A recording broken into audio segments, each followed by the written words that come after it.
Okay, it is 8 o'clock, so let's go ahead and kick things off, shall we? Welcome back to our second night, or second reading from Wuthering Heights. Um, Yesterday, in our first reading, we were introduced to most of the cast of characters, probably all the important ones so far. We're about, 15% of the way through or so we've got a fair chunk of book left. Um, I'd say probably about, half, maybe even more of what we read last time was all flashback and backstory told from the perspective of the housekeeper over at the the rented property that our main narrator, I guess, following character. It's hard telling, honestly. We shift perspectives a few times, um, but we're anyway. Um, we've been following the backstory of Heathcliff and the various children around the estate, and good gosh, I don't think there's a single character that is likable or even remotely close to likable so far, except for maybe the narrator who. In his openings, stated he was a misanthrope. So we'll see how much that holds true. He may just be the most well-adjusted out of the lot. Well, we are on the weekend officially now, so I've got a little bit more of a strong drink to get me through this reading. So we'll go ahead and fire things off and just see where the story takes us.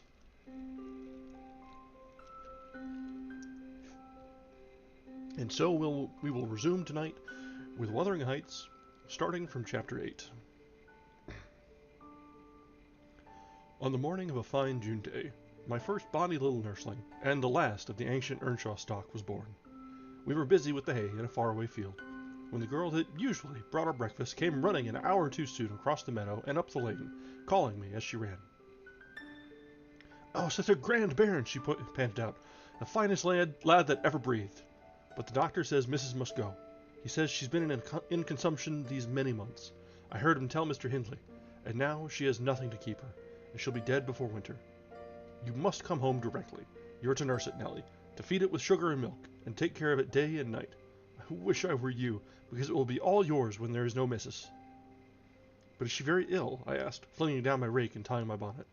"I guess she is, yet she looks bravely," replied the girl. "And she talks as if she thought of living to see it grow a man. She's out of her head for joy. It's such a beauty. If I were her, I'm certain I should not die. I should get better at the bare sight of it, in spite of Kenneth." I was fairly mad at him. Dame Archer brought the cherub down to master in the house, and his face just began to light up when the old croaker steps forward and says he, "Earnshaw, it's a blessing your wife has been spared to leave you this son. When she came, I felt convinced we shouldn't keep her long, and now, I must tell you, the winter will probably finish her. Don't take on and fret about it too much. It can't be helped. And besides, you should have known better than to choose such a rush of a lass." "And what did the master answer?" I inquired. "I think he swore, but I didn't mind him. I was straining to see the bairn." And she began again to describe it rapturously. I, as zealous as herself, hurried eagerly home to admire, on my part, though I was very sad for Hindley's sake. He had room in his heart for only two idols, his wife and himself. He doted on both, and adored one, and I couldn't conceive how he would bear the loss. When we got to Wuthering Heights, there he stood at the front door, and, as I passed in, I asked, "How is the baby?" "Nearly ready to run about, Nell," he replied, putting on a cheerful smile.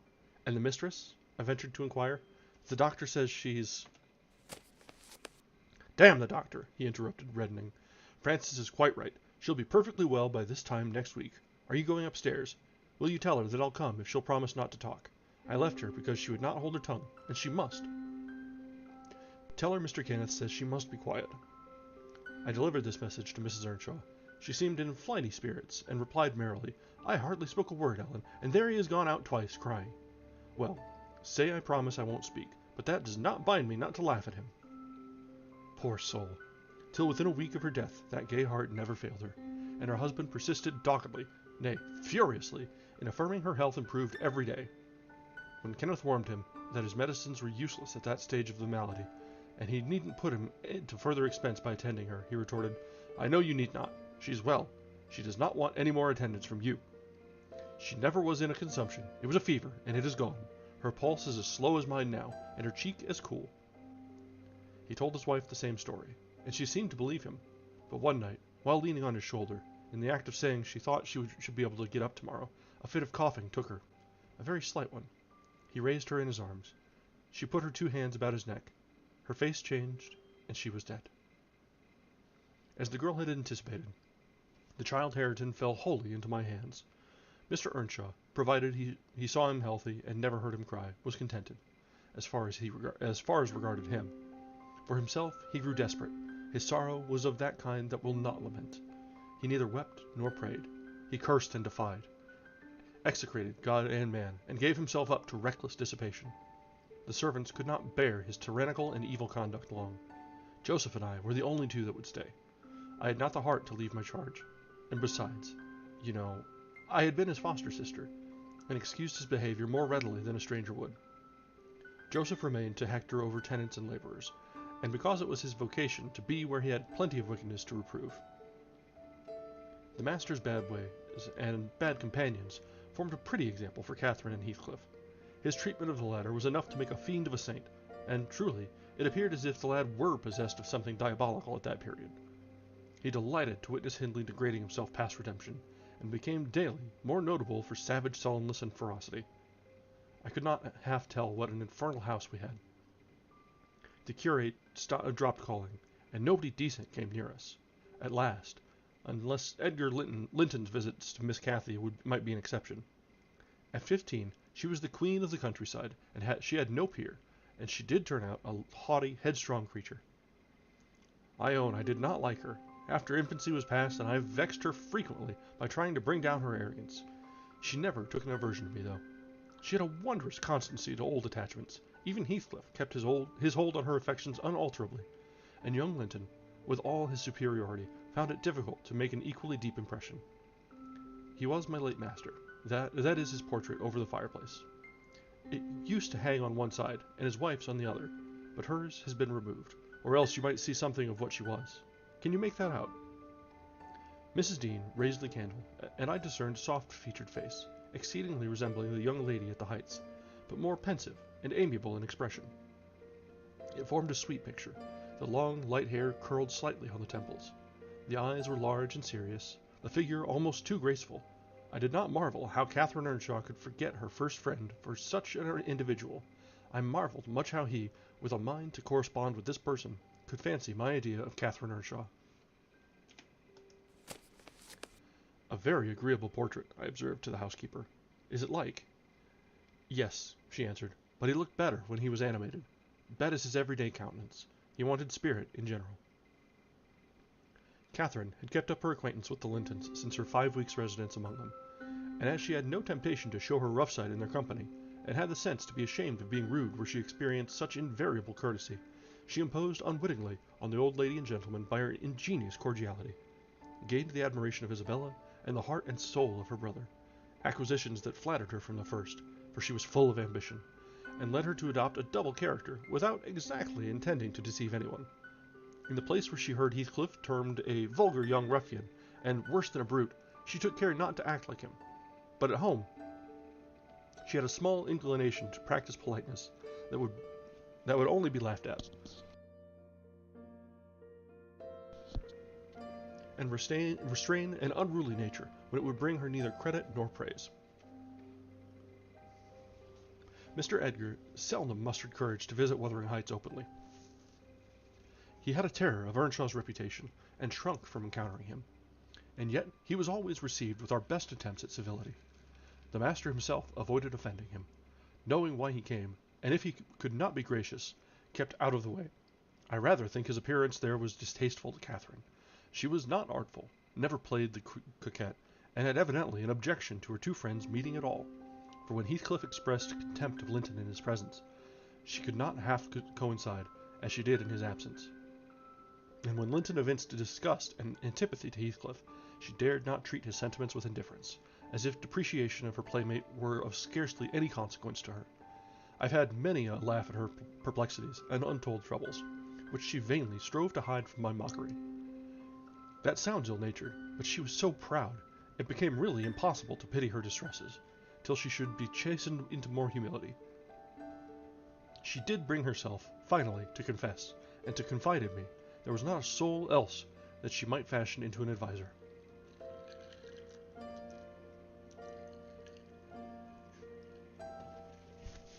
Mr. Hindley had gone from home one afternoon, and Heathcliff presumed to give him a holiday on the strength of it.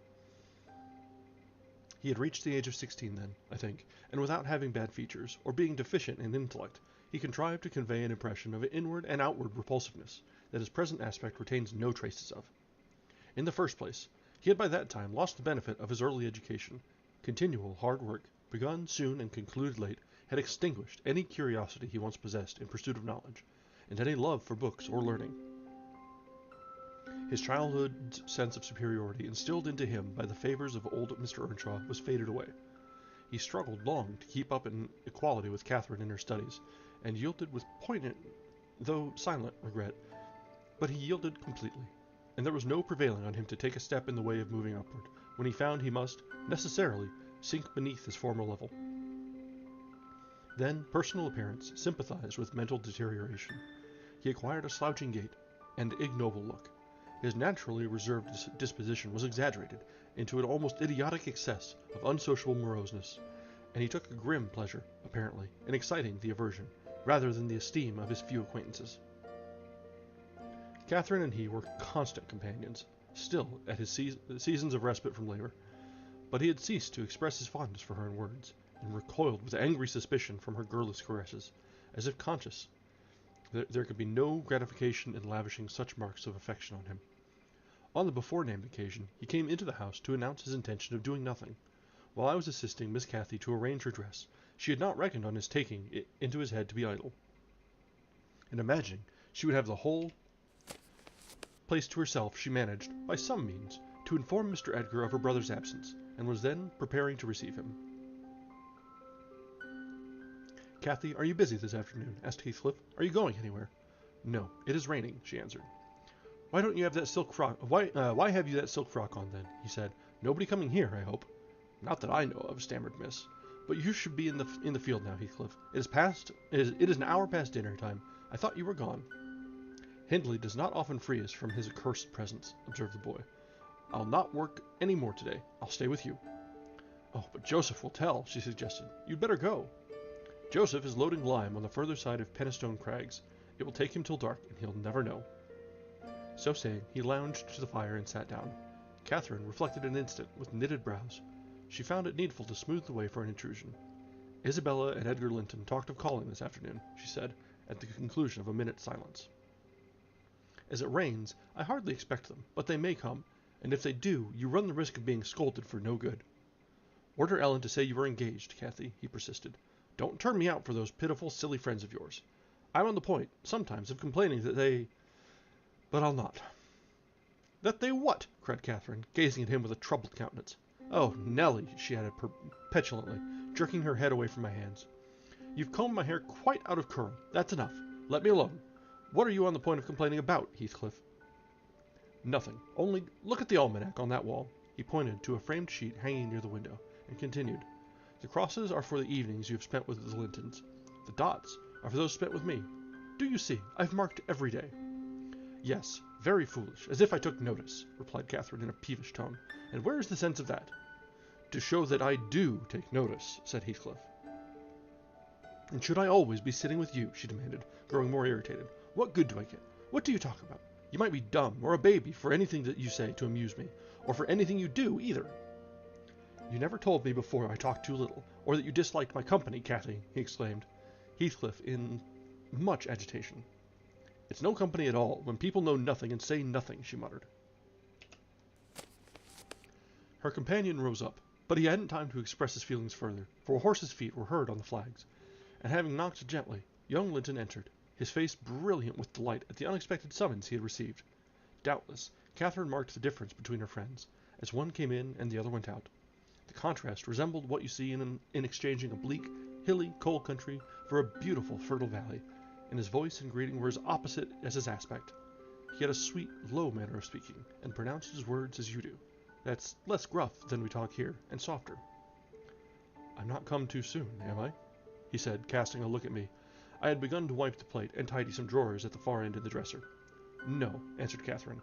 What are you doing there, Nellie? My work, miss, I replied. Mr. Hindley had given me directions to make a third party in any private visits Linton chose to pay.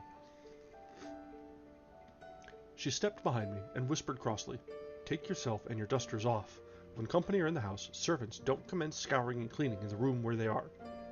It's a good opportunity now that master is away, I answered aloud. He hates me to be fidgeting over these things in his presence. I'm sure Mr. Edgar will excuse me. I hate you to be fidgeting in my presence, exclaimed the young lady imperiously, not allowing her guest time to speak. She had failed to recover her equanimity since the little dispute with Heathcliff. I'm sorry for it, Miss Catherine, was my response, and I proceeded assiduously with my occupation. She, supposing Edgar could not see her, snatched the cloth from my hand and pinched me, with a prolonged wrench, very spitefully on the arm. I've said I did not love her, and rather relished mortifying her vanity now and then. Besides, she hurt me extremely, so I started up from my knees and screamed out, Oh, miss, that's a nasty trick! You have no right to nip me. I'm not going to bear it. I didn't touch you, you lying creature, cried she, her fingers tingling to repeat the act, and her ears red with rage. She never had power to conceal her passion. It always set her whole complexion in a blaze. What's that, then? I retorted, showing a decided purple witness to refute her. She stamped her foot, wavered a moment, and then, irresistibly impelled by the naughty spirit within her, slapped me on the cheek, a stinging blow that filled both eyes with water. Catherine, love, Catherine, interposed Linton, greatly shocked at the double fault of falsehood and violence which his idol had committed. Leave the room, Ellen, she repeated, trembling all over. Little Hareton, who followed me everywhere and was sitting near me on the floor, at seeing my tears, commenced crying himself, and sobbed out complaints against wicked Aunt Cathy, which drew her fury on to his unlucky head.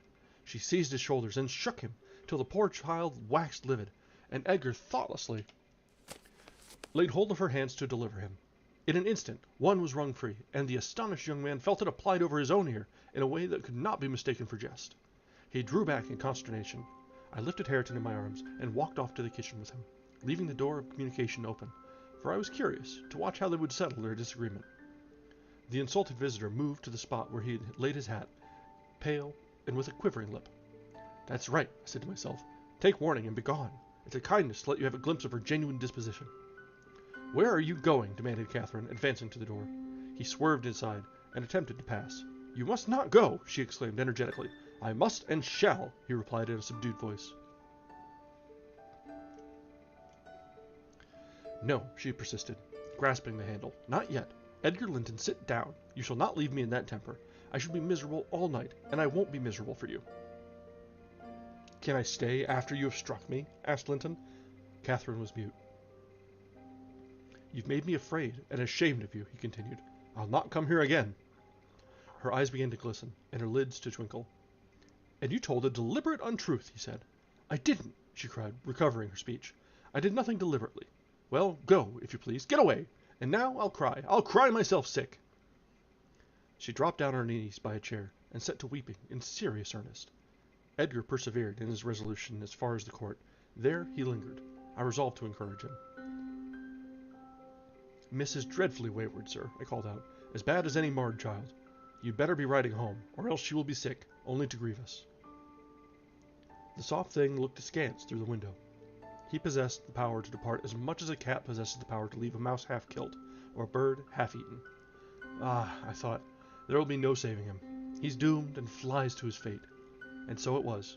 He turned abruptly, hastened into the house again, shut the door behind him, and when I went in a while after to inform them that Earnshaw had come home rabid drunk, ready to pull the whole place about our ears, his ordinary frame of mind in that condition, I saw the quarrel had merely effected a closer intimacy, had broken the outworks of youthful timidity, and enabled them to forsake the disguise of friendship, and confess themselves lovers.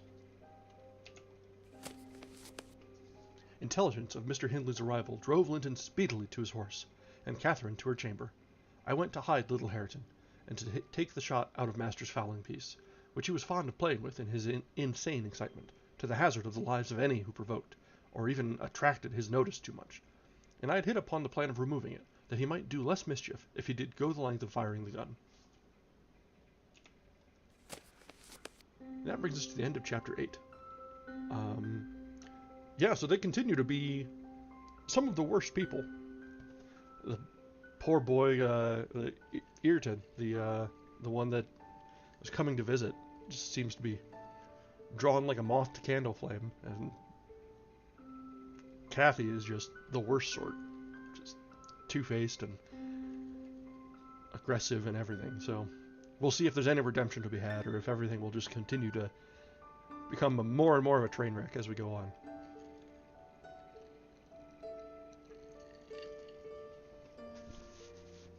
And so that brings us to chapter 9.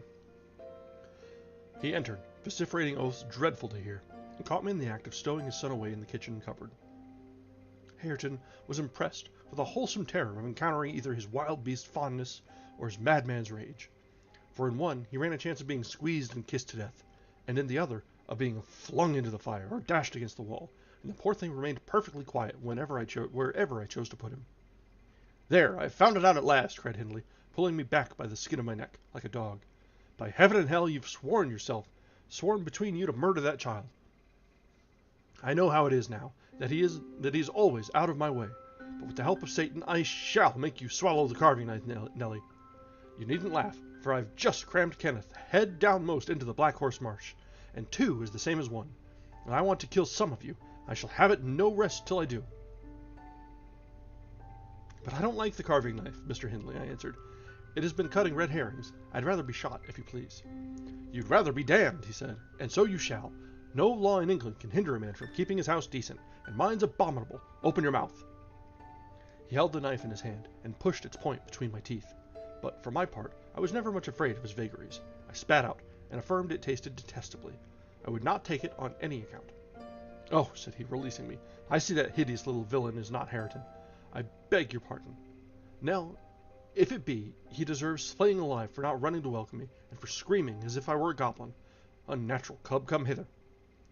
I'll teach thee to impose on a good-hearted, deluded father. Now, don't you think the lad would be handsome cropped? It makes a dog fiercer, and I love something fierce. Get me a scissors, something fierce and trim. Besides, it's infernal affectation, devilish conceit it is. Cherish our ears. We are asses enough without them. Hush, child, hush. Well then, it is my darling. Wished, dry thy eyes. There's a joy. Kiss me. What? It won't? Kiss me, Hareton. Damn thee, kiss me. By God, if I could rear such a monster, as sure as I'm living, I'll break the brat's neck. Lordy, this is a little intense.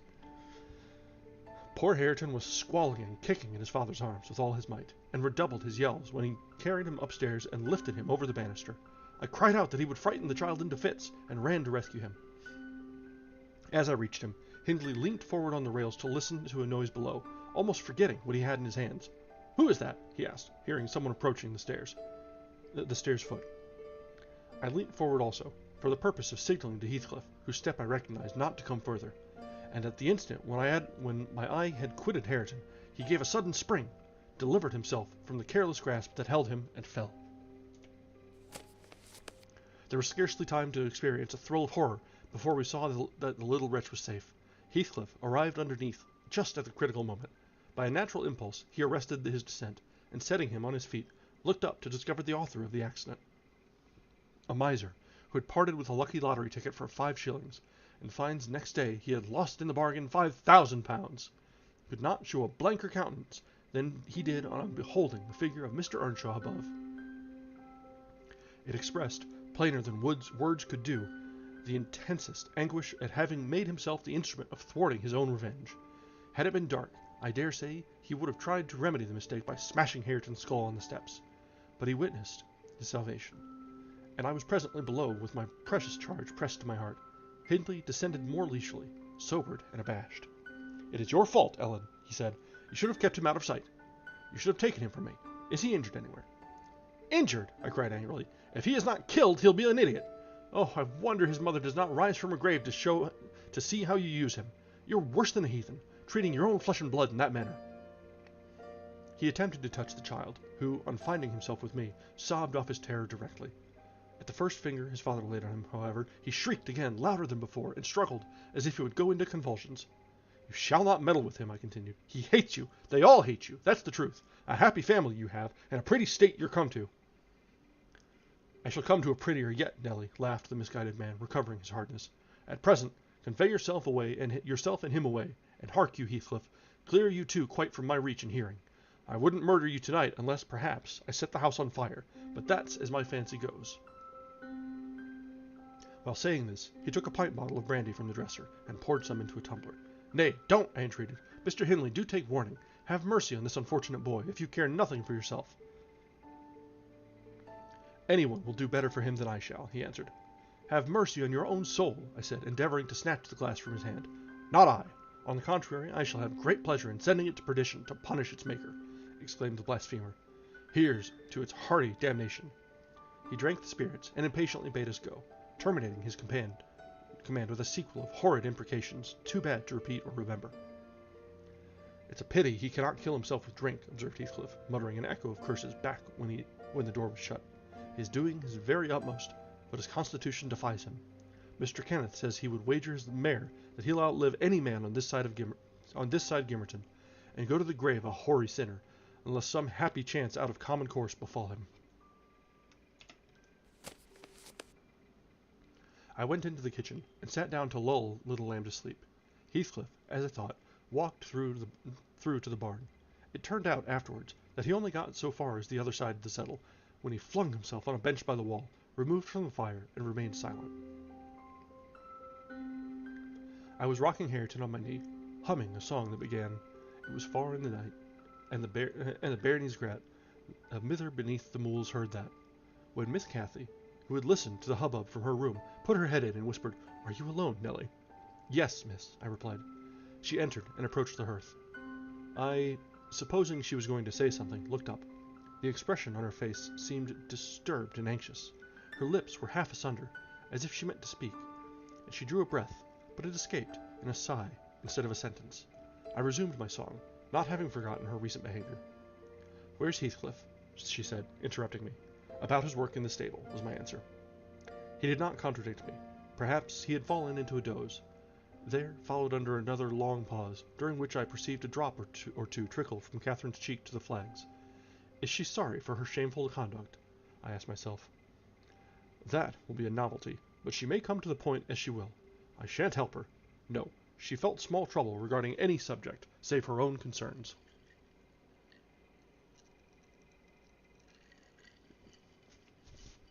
"Oh dear," she cried at last, "I'm very unhappy." "A pity," observed I. "You're hard to please, so many friends and so few cares, and can't make yourself content. Nelly, will you keep a secret for me?" she pursued, kneeling down to me, and lifting her winsome eyes to my face, with that sort of look which turns off bad temper, even when one has all the right in the world to indulge it. "Is it worth keeping?" I inquired, less sulkily. "Yes, and it worries me, and I must let it out. I want to know what I should do. Today, Edgar Linton has asked me to marry him, and I've given him an answer. Now, before I tell you whether it was a consent or a denial, you tell me which it ought to have been." "Really, Miss Catherine, how can I know?" I replied. "To be sure, considering the exhibition you performed in his presence this afternoon, I might say it would be wise to refuse him. Since he asked you after that, he must either be hopelessly stupid or a venturesome fool." "If you talk so, I won't tell you any more," she returned, peevishly rising to her feet. "I accepted him, Nelly. Be quick and say whether I was wrong." "You accepted him? Then what good is it discussing the matter? You've pledged your word and cannot retract." "But say whether I should have done so. Do!" she exclaimed in an irritated tone, chafing her hands together and frowning. "There are many things to be considered before that question can be answered properly," I said sententiously. "First and foremost, do you love Mr. Edgar?" "Who can help it? Of course I do," she answered. Then I put her through the following catechism. For a girl of 22, it was not injudicious. "Why do you love him, Miss Cathy?" "Nonsense, I do. That's sufficient." "By no means. You must say why." "Well, because he is handsome and pleasant to be with." "Bad," was my commentary. "And because he is young and cheerful." "Bad still." "And because he loves me." "Indifferent, coming there." "And he will be rich, and I shall like to be the greatest woman of the neighborhood, and I shall be proud of having such a husband." "Worst of all. And now, say how you love him." "As everybody loves. You're silly, Nelly." "Not at all. Answer." "I love the ground under his feet, and the air over his head, and everything he touches, and every word he says. I love all his looks, and all his actions, and him entirely and altogether. There now." "And why?" Nay, you are making a jest of it. It is exceedingly ill-natured. It is no jest to me, said the young lady, scowling and turning her face to the fire. I'm very far from jesting, Miss Catherine, I replied. You love Mr. Edgar because he is handsome and young and cheerful and rich and loves you. The last, however, goes for nothing. You would love him without that, probably, and with it you wouldn't, unless he possessed the 4 former attractions. No, to be sure not. I should only pity him. Hate him, perhaps, if he were ugly and a clown. But there are several other handsome, rich young men in the world, handsomer, probably, and richer than he is. What should hinder you from loving them? If there be any, they are out of my way. I've seen none like Edgar. You may see some, and he won't always be handsome and young, and may not always be rich. He is now, and I have only to do with the present. I wish you would speak rationally. Well, that settles it. If you have only to do with the present, marry Mr. Linton. I don't want your permission for that. I shall marry him. And yet you have not told me whether I'm right. Perfectly right, if people be right to marry only for the present. And now, let us hear what you are unhappy about. Your brother will be pleased. The old lady and gentleman will not object, I think. You will escape from a disorderly, comfortless home into a wealthy, respectable one. And you love Edgar, and Edgar loves you. All seems smooth and easy. Where is the obstacle?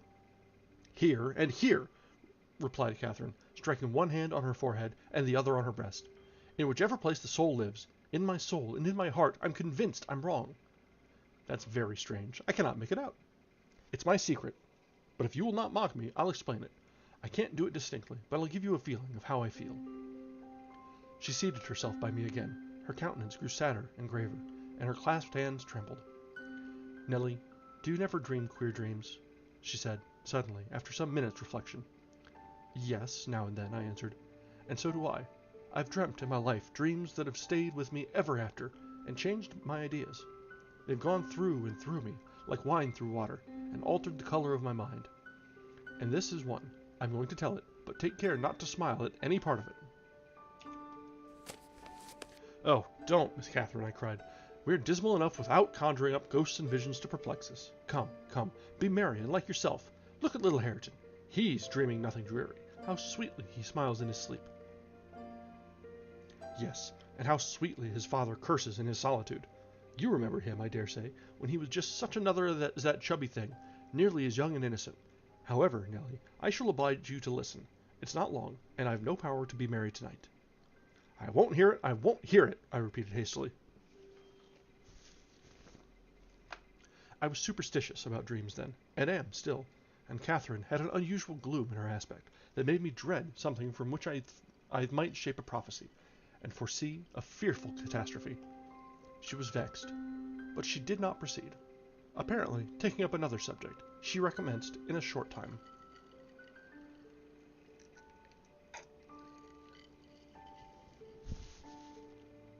If I were in heaven, Nellie, I should be extremely miserable. Because you are not fit to go there, I answered. All sinners would be miserable in heaven. But it is not for that. I dreamt once that I was there. I tell you, I won't hearken to your dreams, Miss Catherine. I'll go to bed, I interrupted again. She laughed and held me down, for I made a motion to leave my chair. This is nothing, cried she. I was only going to say that heaven did not seem to be my home, and I broke my heart, and with weeping to come back to earth, and the angels were so angry that they flung me out into the middle of the heath on the top of Wuthering Heights, where I woke sobbing for joy. That will do to explain my secret, as well as the other. I've no more business to marry Edgar Linton than I have to be in heaven, and if the wicked man in there had not brought Heathcliff so low, I shouldn't have thought of it. It would degrade me to marry Heathcliff now, so he shall never know how I love him, and that, not because he's handsome, Nellie, but because he's more myself than I am. Whatever our souls are made of, his and mine are the same, and Linton's is as different as a moonbeam from lightning, or frost from fire. Ere this speech ended, I became sensible of Heathcliff's presence. Having noticed a slight movement, I turned my head, and saw him rise from the bench, and steal out noiselessly. He had listened, till he heard Catherine say it would degrade her to marry him, and then he stayed to hear no further. My companion, sitting on the ground, was prevented by the lack of the settle from remarking his presence or departure, but I started, and bade her hush. Why? She asked, gazing nervously around. Joseph is here, I answered, catching opportunely the roll of his cartwheels up the road, and Heathcliff will come in with him. I'm not sure whether he were not at the door this moment. Oh, he couldn't overhear me at the door, said she, Give me Hareton while you get the supper, and when it is ready, ask me to sup with you. I want to cheat my uncomfortable conscience, and be convinced that Heathcliff has no notion of these things. He has not, has he? He does not know what being in love is. I see no reason that he should not know as well as you, I returned. And if you are his choice, he'll be the most unfortunate creature that ever was born. As soon as you become Mrs. Linton, he loses friend and love and all. Have you considered how you'll bear the separation, and how he'll bear to be quite deserted in the world, because, Miss Catherine, he quite deserted, we separated, she exclaimed, with an accent of indignation. Who is to separate us, pray? They'll meet the fate of Milo. Not as long as I live, Ellen, for no mortal creature. Every Linton on the face of the earth might melt into nothing before I could consent to forsake Heathcliff. Oh, that's not what I intend. That's not what I mean. I shouldn't be Mrs. Linton were such a price demanded. He'll be as much to me as he has been all his lifetime. Edgar must shake off his antipathy and tolerate him, at least. He will, when he learns my true feelings towards him. Nellie, I see now that you think me a selfish wretch, but did I never strike you that if Heathcliff and I married, we should be beggars? Whereas, if I marry Linton, I can aid Heathcliff to rise and place him out of my brother's power. With your husband's money, Miss Catherine, I asked, you'll find him not so pliable as you calculate upon, and though I'm hardly a judge, I think that's the worst motive you've given yet for being the wife of young Linton. It is not, retorted she. It is the best. The others were the satisfaction of my whims, and for Edgar's sake, too, to satisfy him. This is for the sake of one who comprehends in his person my feelings to Edgar and myself. I cannot express it, but surely you and everybody have a notion that there is or should be an existence of yours beyond you. What were the use of my creation if I were entirely contained here? My great miseries in this world have been Heathcliff's miseries, and I watched and felt each from the beginning. My great thought in living is himself. If all else perished and he remained, I should still continue to be. And if all else remained and he were annihilated, the universe would turn into a mighty stranger. I should not seem a part of it. My love for Linton is like the foliage in the woods. Time will change it, I'm well aware, as winter changes the trees. My love for Heathcliff resembles the eternal rocks beneath, a source of little visible delight, but necessary. Nellie, I am Heathcliff.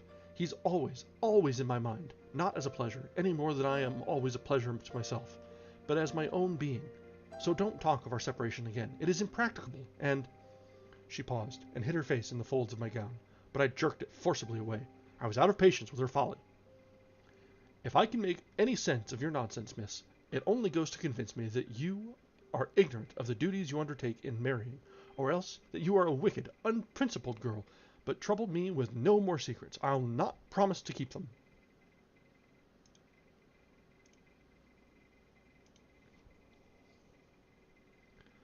You'll keep that? She asked eagerly. No, I'll not promise, I repeated.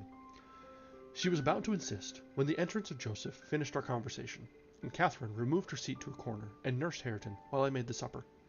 After it was cooked, my fellow servant and I began to quarrel who should carry some to Mr. Hindley, and he didn't settle it till all was nearly cold. Then we came to the agreement that we would let him ask, if he wanted any, for we feared particularly to go into his presence when he had been some time alone. And how isn't that not come for the field be this time? What is he about? Girt idle seat, demanded the old man, looking round for Heathcliff. Oh, we've got the accent again. Good Lord. I'll call him, I replied. He's in the barn, I've no doubt. I went and called, but got no answer. On returning, I whispered to Catherine that he had heard a good part of what she said. I was sure, and told how I saw him quit the kitchen just as she complained of her brother's conduct regarding him. She jumped up in a fine fright, flung Hareton onto the saddle, and ran to seek for her friend herself, not taking leisure to consider why she was so flurried, or how her talk would have affected him. She was absent such a while that Joseph proposed we should wait no longer. He cunningly conjectured that they were staying away in a corner to avoid hearing his protracted blessing. They were ill enough for only foul matters, he affirmed, and on their behalf he added that night a special prayer to the usual quarter of an hour's supplication before meat, and would have tacked another to the end of the grace, had not his young mistress broken in upon him with a hurried command that he must run down the road, and, wherever Heathcliff had rambled, find him and make him enter directly. I want to speak to him, and I must, before I go upstairs, she said, and the gate is open. He is somewhere, out of hearing, for he would not reply, though I shouted at the top of the fold as loud as I could. Joseph objected at first. She was too much in earnest, however, to suffer contradiction, and at last he placed his hat on his head and walked grumbling forth. Meantime, Catherine paced up and down the floor, exclaiming, "I wonder where he is. I wonder where he can be. What did I say, Nellie? I've forgotten. Was he vexed at my bad humor this afternoon? Dear, tell me what I've said to grieve him. I do wish he'd come. I do wish he would." "What a noise for nothing!" I cried, though rather uneasy myself.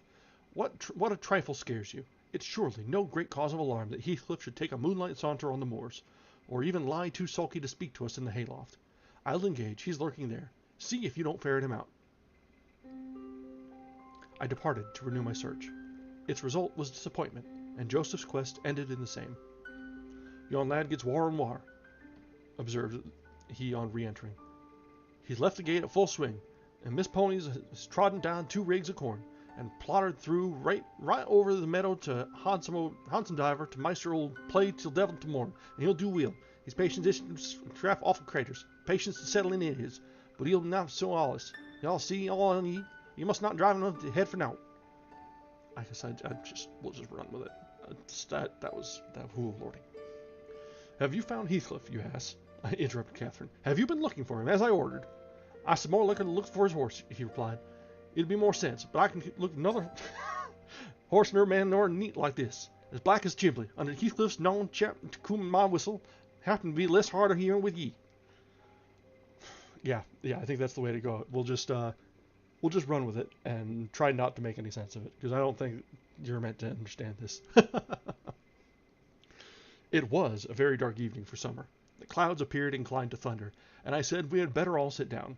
The approaching rain would be certain to bring him home without further trouble. However, Catherine would not be persuaded into tranquillity. She kept wandering to and fro from the gate to the door, in a state of agitation which permitted no repose, and at length took up a permanent situation on one side of the wall, near the road, where, heedless of my expostulations and the growling thunder and the great drops that began to plash around her, she remained, calling at intervals, and then listening, and then crying outright. She beat Hareton, or any child, at a good passionate fit of crying.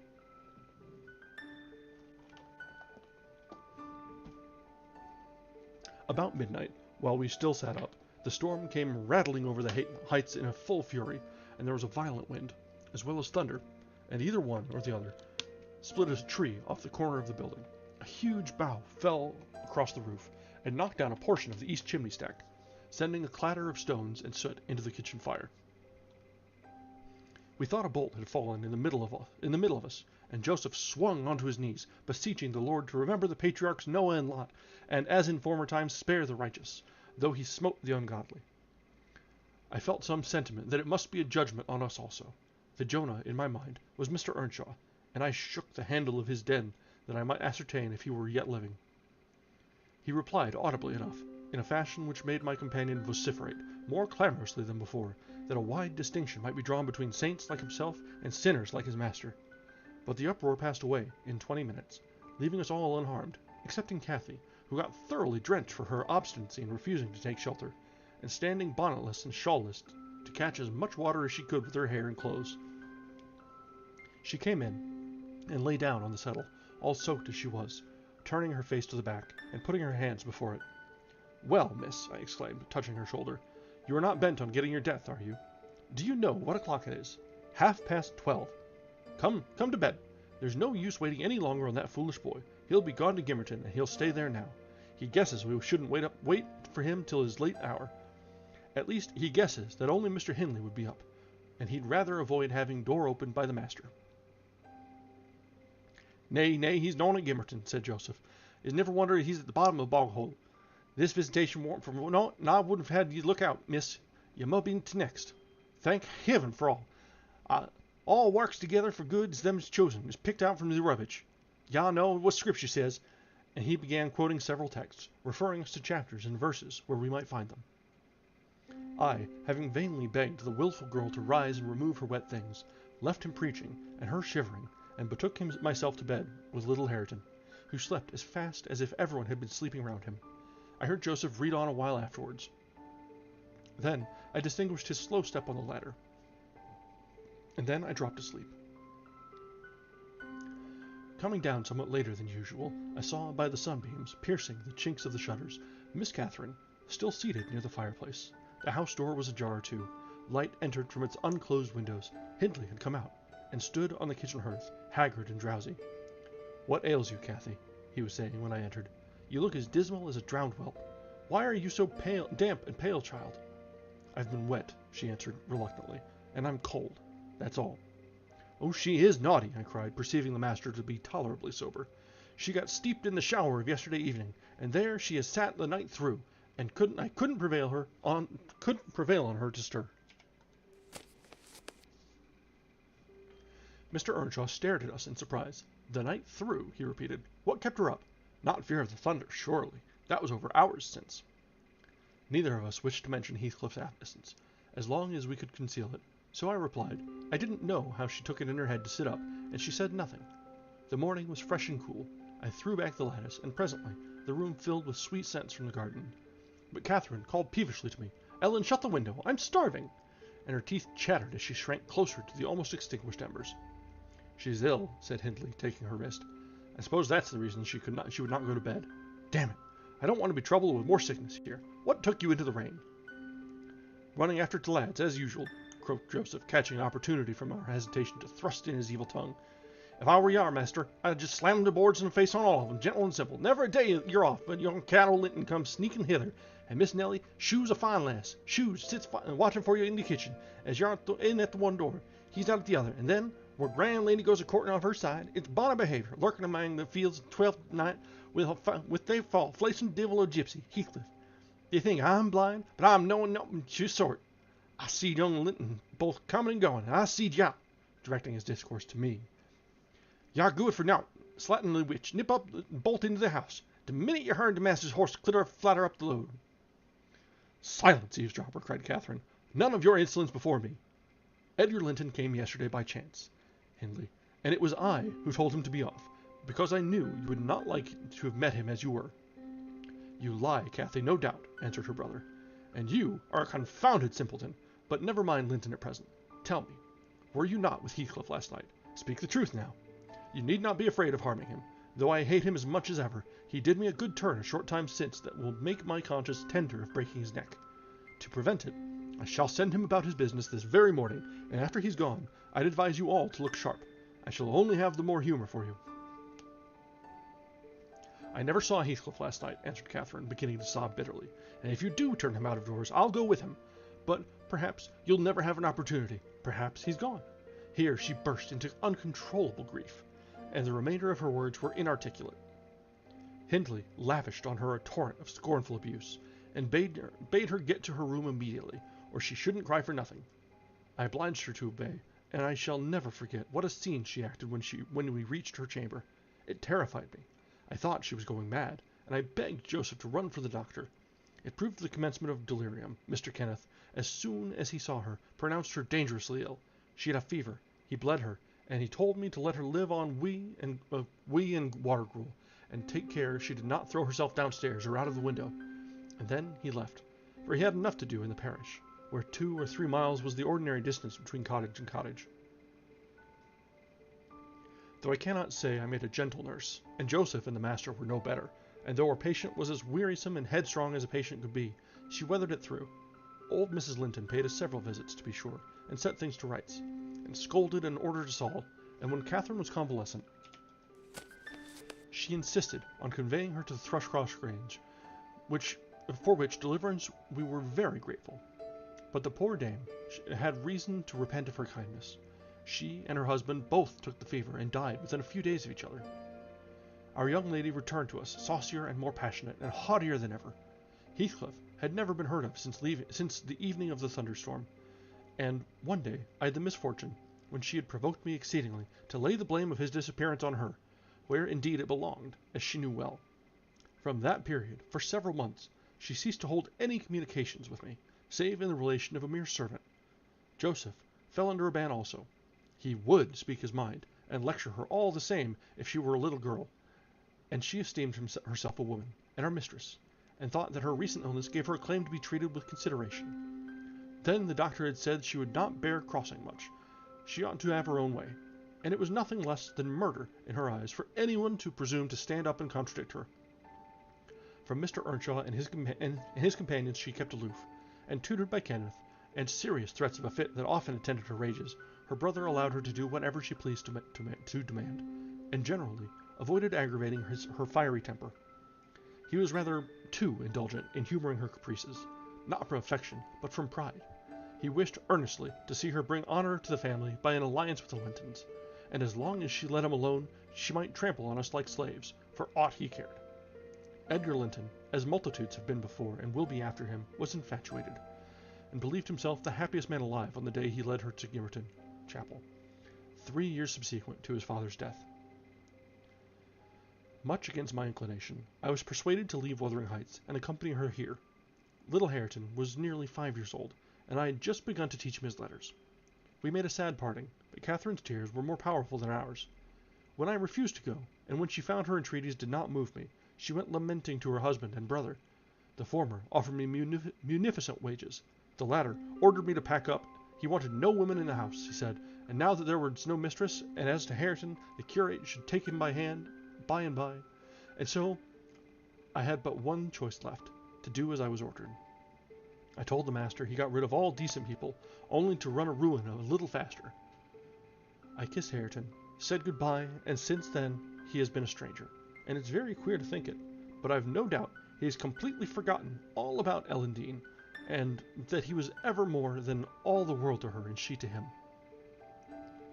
At this point of the housekeeper's story, she chanced to glance toward the timepiece over the chimney, and was in amazement on seeing the minute hand measure 1:30.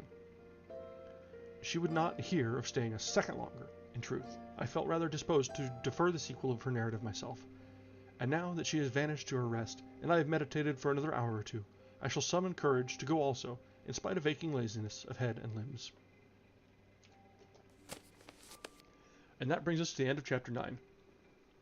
So Chapter 9 is when, so I know there's like a big quote for this book that people like to use and requote and reference, and it was that line where where Catherine's saying her love for Linton is like the foliage in the woods. Time will change it, I'm well aware, as winter changes the trees.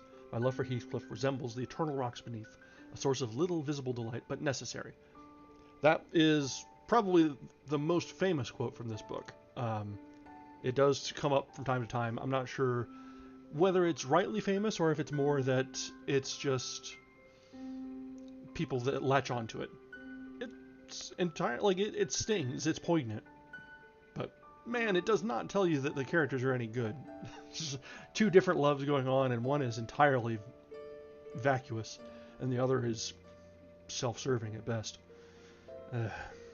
But I guess that's all we should expect from these characters, if I'm being honest.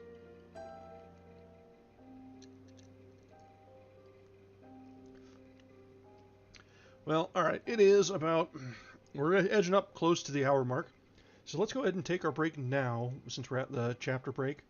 And we'll be back in a few minutes while I top up my drink and just tend to things around the house for a moment. And we'll be back in just a few minutes. Probably have a little bit of a chat about what we just read and then carry on with the next chapter afterward. So I'll be back in just a little while. Thanks, guys.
Okay, we are back, and I just need to update my drink here, because if we're going to be reading much more of Joseph and all this cavalcade of catastrophic characters, I need something with a little bit more bite to it.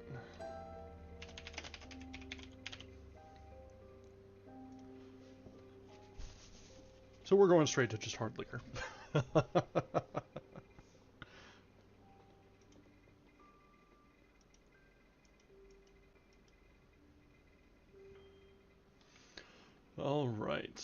So yeah, so as we left off in the last, things just were really starting to come to a head. The yeah, definitely. I definitely find that as I'm reading aloud, I get more involved in the stories than I do when I'm reading by myself. So I get more into the the narrative and the story and the back and forth. And when the dialogue heats up, things just tend to really start to fly out of hand. So I'm enjoying this format, but my liver may not. uh, but yeah, so we've seen things are really starting to fall to pieces at this point. Heathcliff has disappeared, and the nice family up the hill is just about all died off, and it's the scion of the family is marrying Catherine, and woe be upon him. And the very abusive father on the other side, the Catherine's older brother, is lordy, that's a pretty piece of DV if I ever saw one. But we'll see. I don't want to give it any sort of justification of that's how things work, because lordy, I know even back then that would have been frowned upon. When the sanctimonious Pharisee that's Joseph is one of the best characters so far and most reliable, it's kind of a bad bad sign of things to come. But let's go ahead and get back into it. We're at chapter 10 right now, about a quarter of the way through the book. And we've got an hour yet ahead of us tonight. So let's go until at least let's keep going for as long as we can tonight until we hit that 10 o'clock mark, or until the drink hits me hard enough that I shouldn't continue. We'll see, whichever happens first. Chapter 10. A charming introduction to a hermit's life. 4 weeks torture, tossing, and sickness. Oh, these bleak winds and bitter northern skies, and impassable roads and dilatory country surgeons, and oh, this dearth of the human physiognomy, and worst of all, the terrible intimation of Kenneth that I need not expect to be out of doors till spring. Mr. Heathcliff has just honoured me with a call. About 7 days ago, he sent me a brace of grouse, the last of the season. Scoundrel! He is not altogether guiltless in this illness of mine, and that I had a great mind to tell him. But, alas, how could I offend a man who was charitable enough to sit at my bedside a good hour, and talk on some other subject than pills and draughts, and blisters and leeches? This is quite an easy interval, and I am too weak to read. Yet, I feel as if I could enjoy something interesting. Why not have Mrs. Dean up to finish her tale? I can recollect its chief incidents, as far as she had gone. Yes, I remember her hero had run off, and never been heard of for 3 years, and the heroine was married. I'll ring. She'll be delighted to find me capable of talking cheerfully. Mrs. Dean came. It wants 20 minutes, sir, to taking the medicine, she commenced. Away, away with it, I replied. I desire to have. The doctor says you must drop the powders. With all my heart, don't interrupt me. Come and take your seat here. Keep your fingers from that bitter phalanx of vials. Draw your knitting out of your pocket. That will do. Now, continue the story of Mr. Heathcliff, and where you left off, to the present day. Did he finish his education on the continent, and come back a gentleman? Or did he take a Caesar's place at college? Or escape to America, and earn honors by drawing blood from his foster country? Or make a fortune more promptly on the English highways? He may have done a little in all these vocations, Mr. Lockwood, but I couldn't give my word for any. I stated before that I didn't know how he gained his money. Neither am I aware of the means he took to raise his mind from the savage ignorance into which it was sunk. But, with your leave, I'll proceed in my own fashion, if you think it will amuse you and not weary you. Are you feeling better this morning? Much. That's good news. I got Miss Catherine and myself to Thrushcross Grange, and, to my agreeable disappointment, she behaved infinitely better than I dared to expect. She seemed almost over-fond of Mr. Linton, and even to his sister she showed plenty of affection. They were both very attentive to her comfort. Certainly, it was not the thorn bending to the honeysuckles, but the honeysuckles embracing the thorn. There were no mutual concessions. One stood erect, and the others yielded. And who can be ill-mannered and bad-tempered when they encountered neither opposition nor indifference? I observed that Mr. Edgar had a deep-rooted fear of ruffling her humor. He concealed it from her, but if he ever heard me answer sharply, or saw any other servant grow cloudy at some imperious order of hers, he would show his trouble by a frown, or of displeasure, that never darkened his own account. He many a time spoke sternly to me about my pertness, and averred that the stab of a knife could not inflict a worse pang than he suffered at seeing his lady vexed.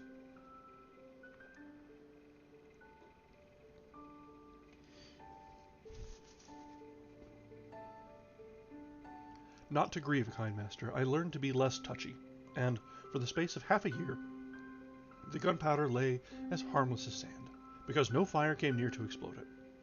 Catherine had seasons of gloom and silence now and then.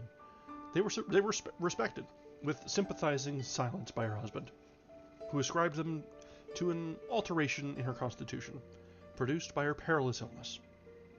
And she was never subject to depression of spirits before. The return of sunshine was welcomed by answering sunshine from him. I believe I may assert that they were really in possession of deep and growing happiness. It ended. Well, we must be for ourselves, in the long run. The mild and generous are only more justly selfish than the domineering. And it ended when circumstances caused each to feel that the one's interest was not the chief consideration in the other's thoughts. On a mellow evening in September, I was coming from the garden with a heavy basket of apples, which I had been gathering. It had got dusk, and the moon looked over the high wall of the court, causing undefined shadows to lurk in the corners of the numerous projecting portions of the building. I set my burden on the house steps by the kitchen door and lingered to rest, and drew in a few more breaths of the soft, sweet air. My eyes were on the moon, and my back to the entrance, when I heard a voice behind me say, "Nellie, is that you?" It was a deep voice, and foreign in tone, yet there was something in the manner of pronouncing my name which made it sound familiar. I turned about to discover who spoke, fearfully, for the doors were shut, and I had seen nobody on approaching the steps. Something stirred in the porch, and, moving nearer, I distinguished a tall man dressed in dark clothes, with dark face and hair. He leant against the side, and held his fingers on the latch, as if intending to open for himself. Who can it be? I thought. Mr. Earnshaw? Oh, no, the voice was no resemblance to his. "I have waited here an hour," he resumed, while I continued staring, "and the whole of that time all round has been as still as death. I dared not enter. You do not know me? Look, I'm not a stranger." A ray fell on his features, and the cheeks were sallow and half covered with black whiskers, the brows lowering, the eyes deep set and singular. I remembered the eyes. "What?" I cried, uncertain whether to regard him as a worldly visitor, and I raised my hands in amazement. "What? You came back? Is it really you? Is it?" "Yes, Heathcliff," he replied, glancing from me up to the windows, which reflected a score of glittering moons, but showed no lights from within. "Are they at home? Where is she?" "Nellie, are you not glad? You needn't be so disturbed. Is she here? Speak! I want to have one word with her. Your mistress. Go, and say some person from Gimmerton desires to see her."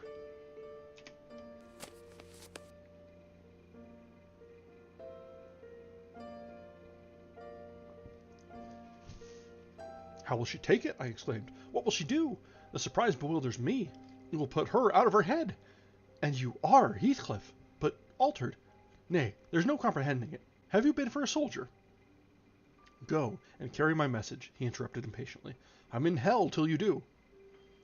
He lifted the latch, and I entered, but when I got to the parlor where Mr. and Mrs. Linton were, I could not persuade myself to proceed. At length, I resolved on making an excuse to ask if they would have the candles lighted, and I opened the door. They sat together in a window whose lattice lay back against the wall, and displayed, beyond the garden trees and the wild green park, the valley of Gimmerton, with a long line of mist winding nearly to its top, for very soon after you pass the chapel, as you may have noticed, the sow that runs from the marshes joins a beck which follows the bend over the glen. Wuthering Heights rose above this silvery vapor, but our old house was invisible. It rather dips down on the other side. Both the room and its occupants, and the scene they gazed on, looked wondrously peaceful. I shrank reluctantly from performing my errand, and was actually going away, leaving it unsaid, after having put my question about the candles, when a sense of my folly compelled me to return, and mutter, "A person from Gimmerton wishes to see you, ma'am." "What does he want?" asked Mrs. Linton. I did not question him, I answered. "Well, close the curtains, Nellie," she said, "and bring up tea. I'll be back again directly." She quitted the apartment. Mr. Edgar inquired carelessly who it was. "Someone mistress does not expect," I replied. "That Heathcliff. You recollect him, sir, who used to live at Mr. Earnshaw's?" "What, the gypsy, the ploughboy!" he cried. "Why did you not say so to Catherine?" "Hush! You must not call him by those names, master," I said. "She'll be sadly grieved to hear you. She was nearly heartbroken when he ran off. I guess his return will make a jubilee to her." Mr. Linton walked to a window on the other side of the room that overlooked the court. He unfastened it and leant out. I suppose they were below, for he exclaimed quickly, "Don't stand there, love. Bring the person in, if it be anyone particular." Ere long I heard the click of the latch, and Catherine flew upstairs, breathless and wild, too excited to show gladness. Indeed, by her face, you would rather have surmised an awful calamity. "Oh, Edgar, Edgar!" she panted, flinging her arms around his neck. "Oh, Edgar, darling, Heathcliff's come back! He is—" and she tightened her embrace to a squeeze. "Well, well," cried her husband crossly, "don't strangle me for that. He never struck me as such a marvelous treasure. There is no need to be frantic." "I know you didn't like him," she answered, repressing a little the intensity of her delight. "Yet for my sake, you must be friends now. Shall I tell him to come up?" "Here," he said, "into the parlor." "Where else?" she asked. He looked vexed, and suggested the kitchen as a more suitable place for him. Mrs. Linton eyed him with a droll expression, half angry, half laughing at his fastidiousness. "No," she added, after a while, "I cannot sit in the kitchen. Set 2 tables here, Ellen, one for your master and Miss Isabella, being gentry, the other for Heathcliff and myself, being of the lower orders. Will that please you, dear? Or must I have a fire lighted elsewhere? If so, give directions. I'll run down and secure my guest. I'm afraid the joy is too great to be real." She was about to dart off again, but Edgar arrested her. "You, bid him step up," he said, addressing me. "And Catherine, try to be glad, without being absurd. The whole household need not witness the sight of your welcoming a runaway servant as a brother." I descended, and found Heathcliff waiting under the porch, evidently anticipating an invitation to enter. He followed my guidance without waste of words, and I ushered him into the presence of the master and mistress, whose flushed cheeks betrayed signs of warm talking. But the ladies glowed with another feeling when her friend appeared at the door. She sprang forward, took both his hands, and led him to Linton, and then she seized Linton's reluctant fingers and crushed them into his. Now, fully revealed by the fire and candlelight, I was amazed, more than ever, to behold the transformation of Heathcliff. He had grown a tall, athletic, well-formed man, beside whom my master seemed quite slender and youthlike. His upright carriage suggested the idea of his having been in the army. His countenance was much older in expression and decision of feature than Mr. Linton's. It looked intelligent, and retained no marks of former degradation. A half-civilized ferocity lurked yet in the depressed brows and eyes full of black fire, but it was subdued, and his manner was even dignified, quite divested of roughness, though too stern for grace. My master's surprise equaled or exceeded mine. He remained for a minute at a loss how to address the ploughboy, as he had called him. Heathcliff dropped his slight hand, and stood looking at him coolly till he chose to speak. "Sit down, sir," he said at length. "Mrs. Linton, recalling old times, would have me give you a cordial reception, and, of course, I am gratified when anything occurs to please her."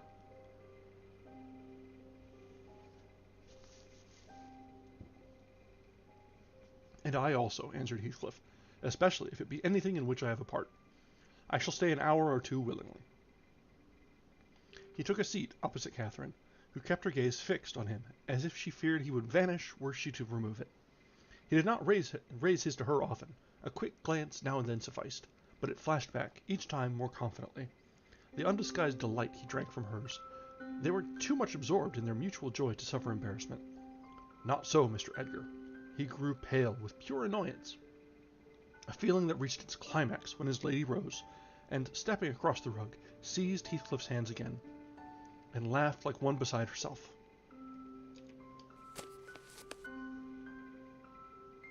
"I shall think it a dream tomorrow," she cried. I shall not be able to believe that I have seen and touched and spoken to you once more. And yet, cruel Heathcliff, you don't deserve this welcome, to be absent and silent for 3 years and never to think of me. A little more than you have thought of me, he murmured. I heard of your marriage, Cathy, not long since, and, while waiting in the yard below, I meditated this plan. Just to have one glimpse of your face, a stare of surprise, perhaps, and pretended pleasure, afterwards settle my score with Hindley, and then prevent the law by doing execution on myself. Your welcome has put these ideas out of my mind, but beware of meeting me with another aspect next time. Nay, you'll not drive me off again. You really were sorry for me, were you? Well, there was cause. I've fought through a bitter life since I last heard your voice, and you must forgive me, for I struggled only for you. Catherine, unless we are to have cold tea, please come to the table, interrupted Linton, striving to preserve his ordinary tone, and a due measure of politeness. Mr. Heathcliff will have a long walk, wherever he may lodge tonight, and I'm thirsty. She took her post before the urn, and Mrs. Bella came, summoned by the bell, and then, having handed their chairs forward, I left the room. The meal hardly endured 10 minutes. Catherine's cup was never filled. She could neither eat nor drink. Edgar had made a slop in his saucer, and scarcely swallowed a mouthful. Their guest did not protract his stay that evening above an hour longer. I asked, as he departed, if he went to Gimmerton. No, to Wuthering Heights, he answered. Mr. Earnshaw invited me when I called this morning. Mr. Earnshaw invited him, and he called on Mr. Earnshaw. I pondered this sentence painfully after he was gone. Is he turning out a bit of a hypocrite, and coming into the country to work mischief under a cloak? I mused. I had a presentiment in the bottom of my heart, and he had better have remained away. About the middle of the night, I was wakened from my first nap by Mrs. Linton gliding into my chamber, taking a seat on my bedside, and pulling me by the hair to rouse me.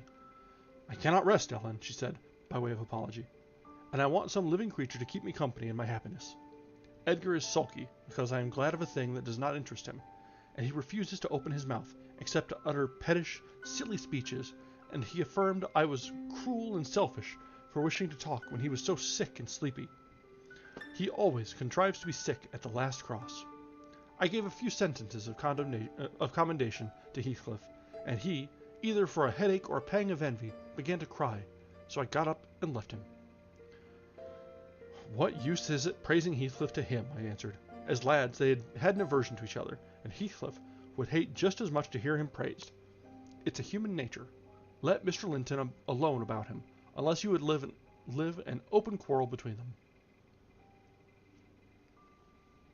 But does it not show great weakness, pursued she. I am not envious. I never feel hurt at the brightness of Isabella's yellow hair and whiteness of her skin, at her dainty elegance, and the fondness all the family exhibit for her. Even you, Nelly, if you have a dispute sometimes, you back Isabella at once, and I yield like a foolish mother. I call her a darling, and flatter her into a good temper. It pleases her brother to see us cordial, and that pleases me. But they are very much alike. They are spoiled children, and fancy the world is made for their accommodation.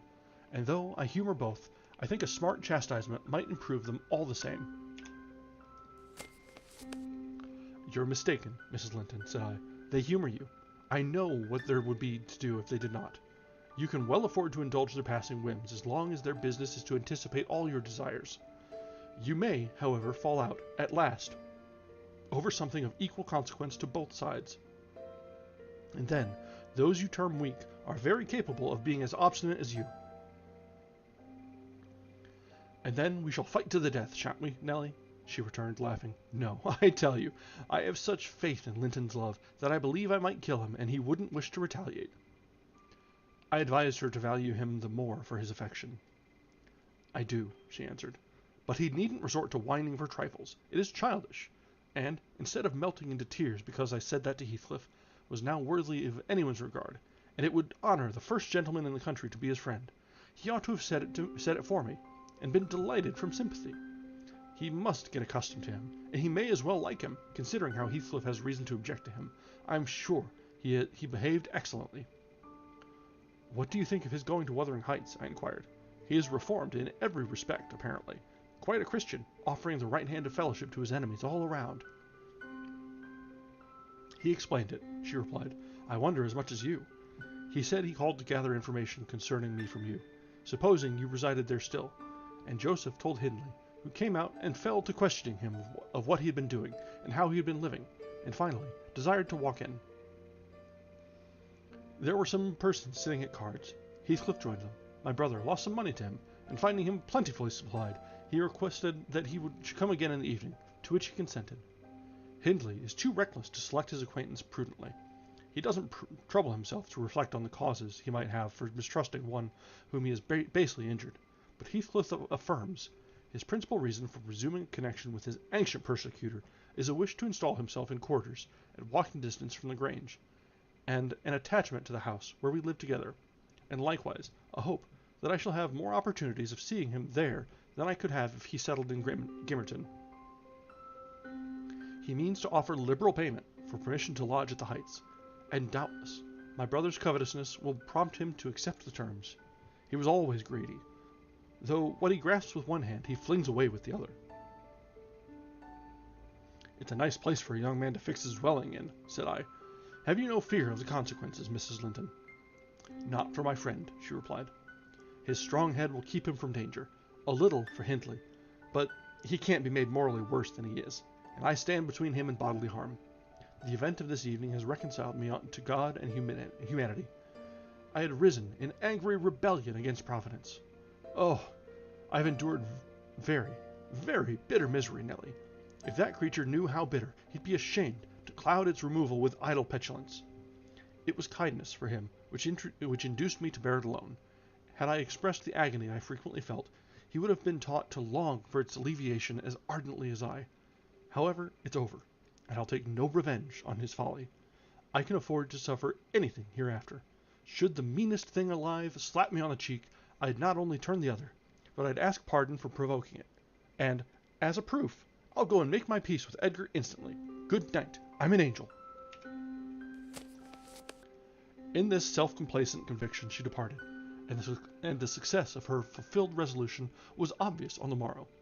Mr. Linton had not only abjured his peevishness, though his spirits seemed still subdued by Catherine's exuberance of vivacity, but he ventured no objection to her taking Isabella with her to Wuthering Heights in the afternoon, and she rewarded him with such a summer of sweetness and affection in return as he made the house a paradise for several days, both master and servants profiting from perpetual sunshine. Heathcliff, Mr. Heathcliff, I should say in future, used the liberty of visiting at Thrushcross Grange cautiously at first. He seemed estimating how far its owners would bear his intrusion. Catherine also deemed it judicious to moderate her expressions of pleasure in receiving him, and he gradually established his right to be expected. He retained a great deal of the reserve for which his boyhood was remarkable, and that served to repress all startling demonstrations of feeling. My master's uneasiness experienced a lull, and further circumstances diverted it into another channel for a space.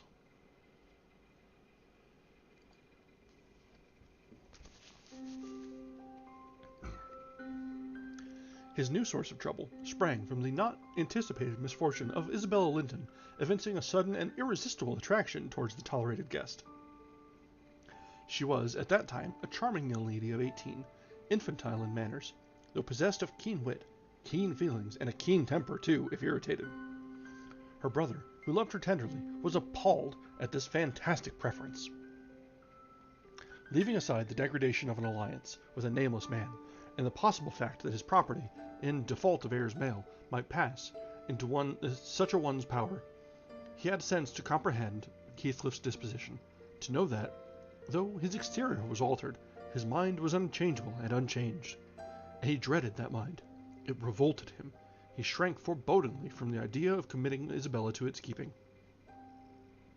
He would have recoiled still more had he been aware that her attachment rose unsolicited, and was bestowed where it awakened no reciprocation of sentiment. For the minute he discovered its existence, he laid the blame on Heathcliff's deliberate designing.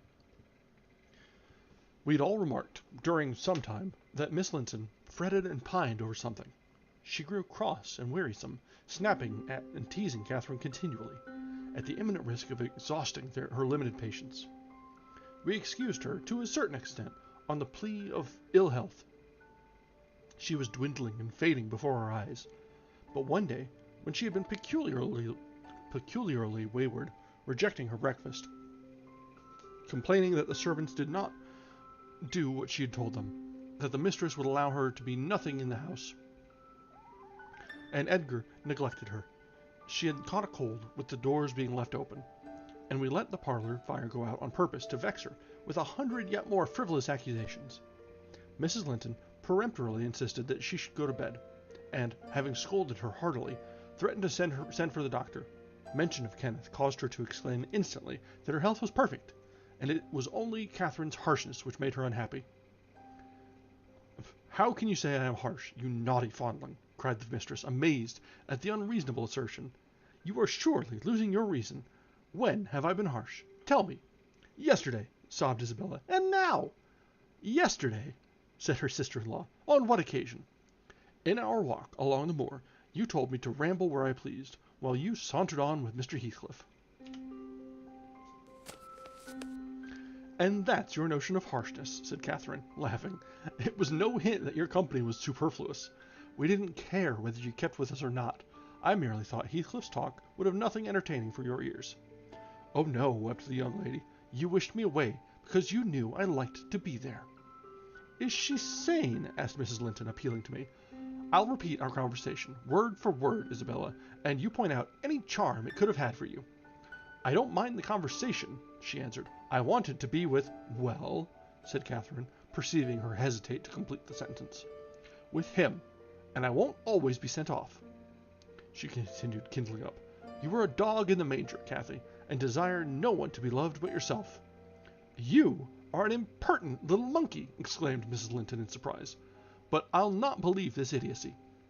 It is impossible that you can covet the admiration of Heathcliff, that you consider him an agreeable person. I hope I have misunderstood you, Isabella." "No, you have not," said the infatuated girl. "I love him more than ever you loved Edgar, and he might love me, if you would let him." I wouldn't be you for a kingdom, then," Catherine declared, emphatically. And she seemed to speak sincerely. "Nellie, help me to convince her of her madness. Tell her what Heathcliff is, an unreclaimed creature, without refinement, without cultivation, an arid wilderness of firs and whinstone. I'd as soon put that little canary into the park on a winter's day as recommend you to bestow your heart on him. It is deplorable ignorance of his character, child, and nothing else, which makes that dream enter your head. Pray, don't imagine that he conceals depths of benevolence and affection beneath a stern exterior. He is not a rough diamond, a pearl-containing oyster of a rustic. He's a fierce, pitiless, wolfish man. I never say to him, 'Let this or that enemy alone,' because it would be ungenerous or cruel to harm them. I say, 'Let them alone,' because I should hate them to be wronged. And he'd crush you like a sparrow's egg, Isabella, if he found you a troublesome charge. I know he couldn't love a Linton, and yet he'd be quite capable of marrying your fortune and expectations. Avarice is growing with him a besetting sin. Here's my picture, and I'm his friend, so much so that he had thought seriously to catch you. I should, perhaps, have held my tongue and let you fall into his trap." Quick aside, Catherine is kind of an awful person. Like, holy moly, there is not a redeeming quality to this lady.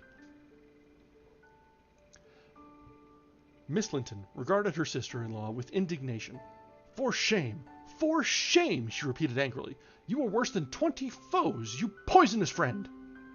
"Ah, you won't believe me then," said Catherine. "You think I speak from wicked selfishness." "I'm certain you do," retorted Isabella, "and I shudder at you." "Good," cried the other. "Try for yourself, if that be your spirit. I have done, and yield the argument to your saucy insolence." "And I must suffer for her egotism," she sobbed, as Mrs. Linton left the room. All is against me. She has blighted my single consolation, but she uttered falsehoods, didn't she? Mr. Heathcliff is not a fiend. He has an honourable soul, and a true one, or how could he remember her?" "Banish him from your thoughts, miss," I said. "He's a bird of bad omen, no mate for you. Mrs. Linton spoke strongly, and yet I can't contradict her. She is better acquainted with his heart than I, or anyone besides, and she never would represent him as worse than he is. Honest people don't hide their deeds. How has he been living? How has he got rich? Why is he staying at Wuthering Heights, the house of a man whom he abhors? They say Mr. Earnshaw is worse and worse since he came. They sit up all night together continually, and Hindley has been borrowing money on his land, and does nothing but play and drink. I heard only a week ago. It was Joseph who told me. I met him at Gimmerton. Nellie, he said, we take Crowner's quest here now, at our folks. Oh, Lord, even then, we have to put up with Josephisms even when she's quoting him. Oh, I need more drink.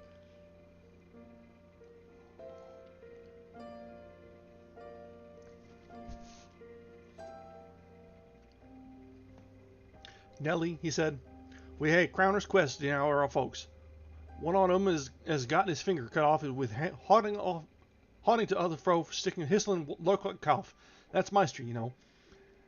At so up o going to grand sizes. He's no feared to bench judges. No, neither Paul nor Peter nor John nor Matthew nor no one on. Not he. He fair likes. He langs on to set his brazen face agin him. And yon bonny lad Heathcliff, yah mind, he's a rare un. He can gurn a laugh as well as anybody at a right devil jest. Does he never say naught of his fine living among us when he goes to Grange? This is the way on it. Up at sundown, dice, brandy, clothes cutters, and the light till next day at noon. Then to foil gangs, banning them raving and chammering and making them decent folks dig through her fingers, either lungs for very shame. And the knave, why, he can't his brass and ain't and sleep and off to neighbors to gossip with the wife.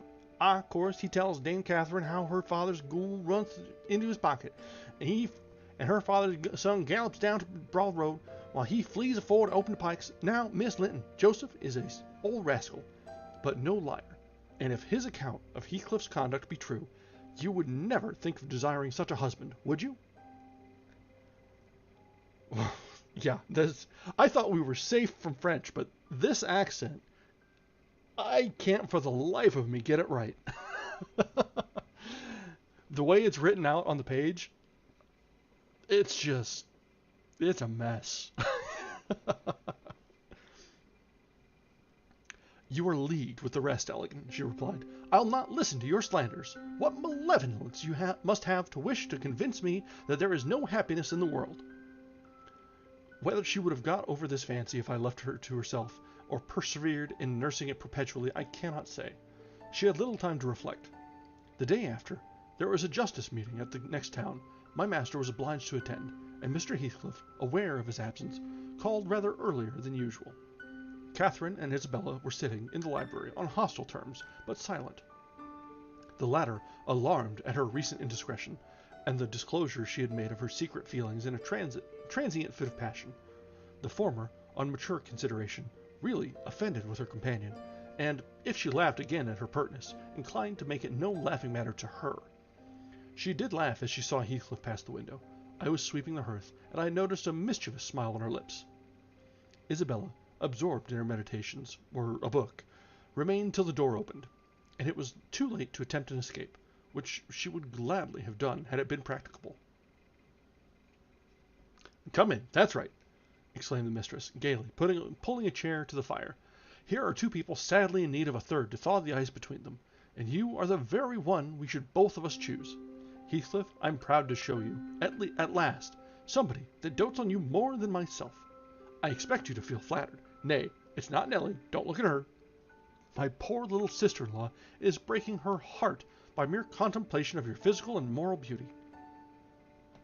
It lies in your own power to be Edgar's brother. No, no, Isabella, you shan't run off, she continued, arresting with feigned playfulness the confounded girl, who had risen indignantly.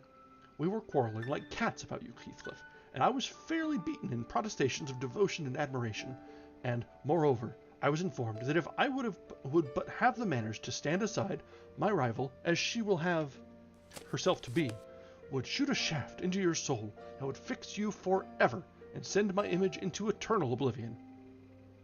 Catherine, said Isabella, calling up her dignity and disdaining to struggle from the tight grasp that held her. "I'd thank you to adhere to the truth and not slander me, even in joke." "Mr. Heathcliff, be kind enough to bid this friend of yours release me. She forgets that you and I are not intimate acquaintances, and what amuses her is painful to me beyond expression."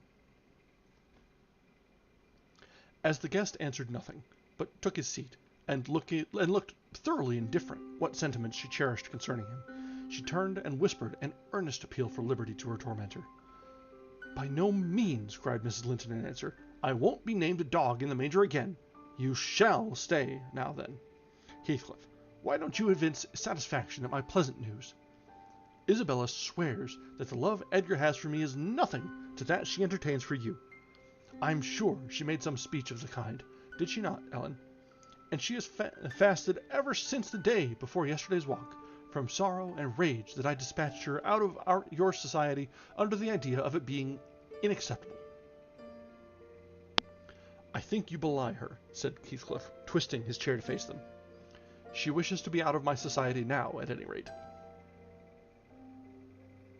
And he stared hard at the object of discourse, as one might do at a strange repulsive animal, a centipede from the Indies, for instance, which curiosity leads one to examine in spite of the aversion it raises. The poor thing couldn't bear that. She grew white and red in rapid succession, and while tears beaded her lashes, bent the strength of her small fingers to loosen the firm clutch of Catherine, and, perceiving that as fast as she raised one finger off her arm another closed down, and she could not remove the whole together, she began to make use of her nails, and their sharpness presently ornamented the detainers with crescents of red. "There's a tigress!" examined Mrs. Linton, setting her free, and shaking her hand with pain. "Begone, for God's sake, and hide your vixen face. How foolish to reveal those talons to him! Can't you fancy the conclusions he'll draw? Look, Heathcliff, they are instruments that will do execution. You must beware of your eyes." "I'd wrench them off her fingers if they ever menaced me," he answered. He answered brutally when the door had closed after her. "But what did you mean by teasing the creature in that manner, Cathy? You were not speaking the truth, were you?" "I assure you I was," she returned. "She has been dying for your sake several weeks, and raving about you this morning, and pouring forth a deluge of abuse, because I represented your failings in plain light, for the purpose of mitigating her adoration. But don't notice it further. I wish to punish her sauciness, that's all. I like her too well, my dear Heathcliff, to let you absolutely seize and devour her up." "And I like her too ill to attempt it," said he, "except in a very ghoulish fashion. You'd hear of odd things if I lived alone with that mawkish waxen face. The most ordinary would be painting on its white the colors of the rainbow, and turning the blue eyes black every day or two. They detestably resemble Linton's." "Delectably," observed Catherine. "They are dove's eyes, angels." "She's her brother's heir, is she not?" he asked, after a brief silence. "I should be sorry to think so," returned his companion. "Half a dozen nephews shall erase her title. Please heavens! Abstract your mind from the subject at present. You are too prone to covet your neighbor's goods. Remember, this neighbor's goods are mine." "If they were mine, they would be none the less that," said Heathcliff. "But though Isabella Linton may be silly, she is scarcely mad, and, in short, we'll dismiss the matter, as you advise." From their tongues they did dismiss it, and Catherine, probably, from her thoughts. The other, I felt certain, recalled it often, in the course of the evening. I saw him smile to himself, grin, rather, and lapse into ominous musings whenever Mrs. Linton had occasion to be absent from the apartment. I determined to watch his movements. My heart invariably cleaved to the master's, in preference to Catherine's side. With reason, I imagined, for he was kind, and trustful, and honourable, and she could not be called the opposite.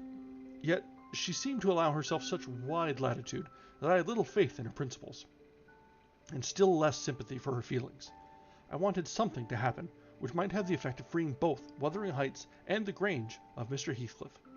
Quietly, leaving us as we had been prior to his advent, his visits were a continual nightmare to me, and I suspected to my master also. His abode at the Heights was an oppression past explaining. I felt that God had forsaken the stray sheep there to its own wicked wanderings, and an evil beast prowled between it and the fold, waiting his time to spring and destroy. And that brings us to the end of chapter 10. Well, now we see Heathcliff a little bit more as we saw him in the present tense, where he's more well put together.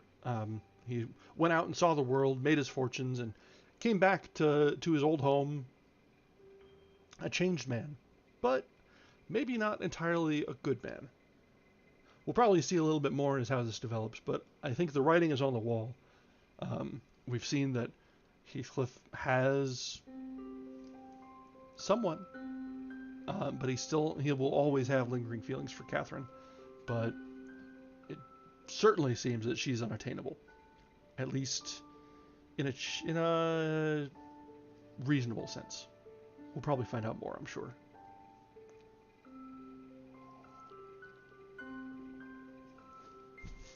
Alright, I've got a little bit of drink left, and we've got about 20 minutes left. So let's try and get through at least one more chapter, and we'll see about what time remains to us when we get through the next. We're almost a third of the way through the book after 2 nights, so we've got a good chunk. This is progressing at a decent pace, but we've still got quite a lot to look forward to, despite everything that's been going on so far. We're really still in the beginning of this book. And so we come to chapter 9. Sometimes, while meditating on these things in solitude, I've got up in sudden terror and put on my bonnet to go see how all was at the farm. I've persuaded my conscience that it was a duty to warn him how people talked regarding his ways, and then I've recollected his confirmed bad habits, and, hopeless of benefiting him, have flinched from re-entering the dismal house, doubting if I could bear to be taken at my word. One time I passed the old gate, going out of my way on a journey to Gimmerton. It was about that period that my narrative has reached a bright, frosty afternoon, the ground bare, and the road hard and dry. I came to a stone where the highway branches off onto the moor at your left hand, a rough sand pillar with the letters W-H cut on its north side, on the east G, and on the southwest TG. It serves as a guidepost to the Grange, the Heights, and village. The sun shone yellow on its grey head, reminding me of summer, and I cannot say why, but all at once a gush of child sensations flowed into my heart. Hindley and I held at a favourite spot 20 years before. I gazed long at the weather-worn block, and, stooping down, perceived a hole near the bottom, still full of snail shells and pebbles, which we were fond of storing there, with more perishable things. And, as fresh as reality, it appeared that I beheld my early playmate seated on the withered turf, his dark, square head bent forward, and his little hand scooping out the earth with a piece of slate. "Poor Hindley!" I exclaimed, involuntarily. I started. My bodily eye was cheated into a momentary belief that the child lifted its face and stared straight into mine. It vanished in a twinkling, but immediately I felt an irresistible yearning to be at the Heights. Superstition urged me to comply with this impulse. Supposing he should be dead, I thought, or should die soon. Supposing it were a sign of death. The nearer I got to the house, the more agitated I grew, and on catching sight of it, I trembled in every limb. The apparition had outstripped me. It stood, looking through the gate. That was my first idea on observing an elf-locked, brown-eyed boy, setting his ruddy countenance against the bars. Further reflection suggested that must be Hareton, my Hareton, not altered greatly since I left him 10 months since. "God bless thee, darling!" I cried, forgetting instantaneously my foolish fears. "Hareton, it's Nelly! Nelly, thy nurse!"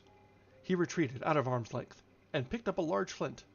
"I am come to see thy father, Hareton," I added, guessing from the action that Nelly, if she lived in his memory at all, was not recognized as one with me.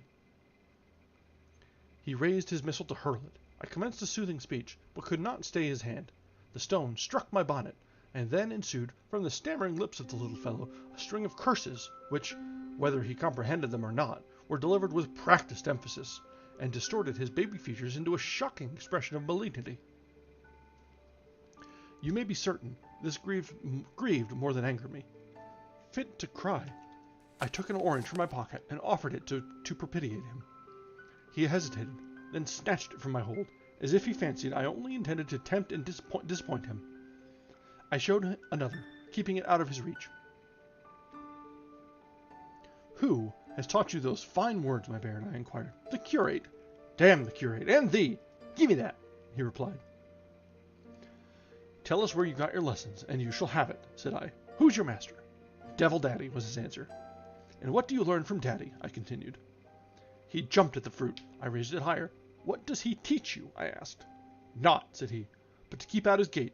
Daddy cannot bide me, because I swear at him. Ah, and the devil teaches you to swear at Daddy, I observed. Nay, he drawled. Who then? Heathcliff. I asked if he liked Mr. Heathcliff. Aye, he answered again. Desiring to have his reasons for liking him, I could only gather the sentences, I know't. He pays Dad back what he gives me. He curses Daddy for cursing me. He says I mun do as I will. And the curate does not teach you to read and write then, I pursued. No, I was told the curate should have his blank teeth dashed down to his blank throat if he stepped over the threshold. Heathcliff had promised that. I guess the book censors itself. This little kid is swearing so strongly that the author censored herself. Let that paint a picture. I put the orange in his hand and bade him tell his father that a woman named Nellie Dean was waiting to speak with him by the garden gate. He went up the walk and entered the house, but instead of Hindley, Heathcliff appeared on the doorstones, and I turned directly and ran down the road as hard as I could ever race, making no halt till I gained the guidepost, and feeling as scared as if I had raised a goblin. This is not much connected with Miss Isabella's affair, except that it urged me to resolve further on mounting vigilant guard, and doing my utmost to check the spread of such bad influence at the Grange, even though I should wake a domestic storm by thwarting Mrs. Linton's pleasure. The next time Heathcliff came, my young lady chanced to be feeding some pigeons in the court. She had never spoken a word to her sister-in-law for 3 days, but she had likewise dropped her fretful complaining, and we found it a great comfort. Heathcliff had not the habit of bestowing a single unnecessary civility on Miss Linton, I knew. Now, as soon as he beheld her, his first precaution was to take a sweeping survey of the house front. I was standing by the kitchen window, but I drew out of sight, and he then stepped across the pavement to her and said something.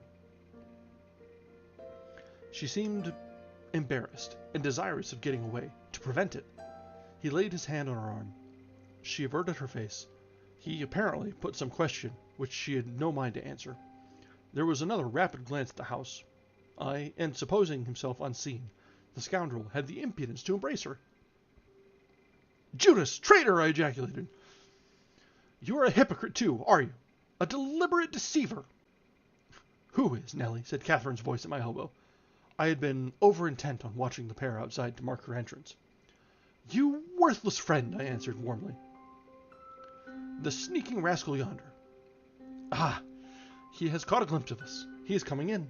I wonder, will he have the heart to find a plausible excuse for making love to Miss, when he told you he hated her? Mrs. Linton saw Isabella tear herself free and run into the garden, and a minute after, Heathcliff opened the door. I couldn't withhold giving some loose to my indignation, but Catherine angrily insisted on silence, and threatened to order me out of the kitchen if I dared to be so presumptuous as to put in my insolent tongue. To hear you, people might think you were the mistress, she cried. You want sitting down in your right place.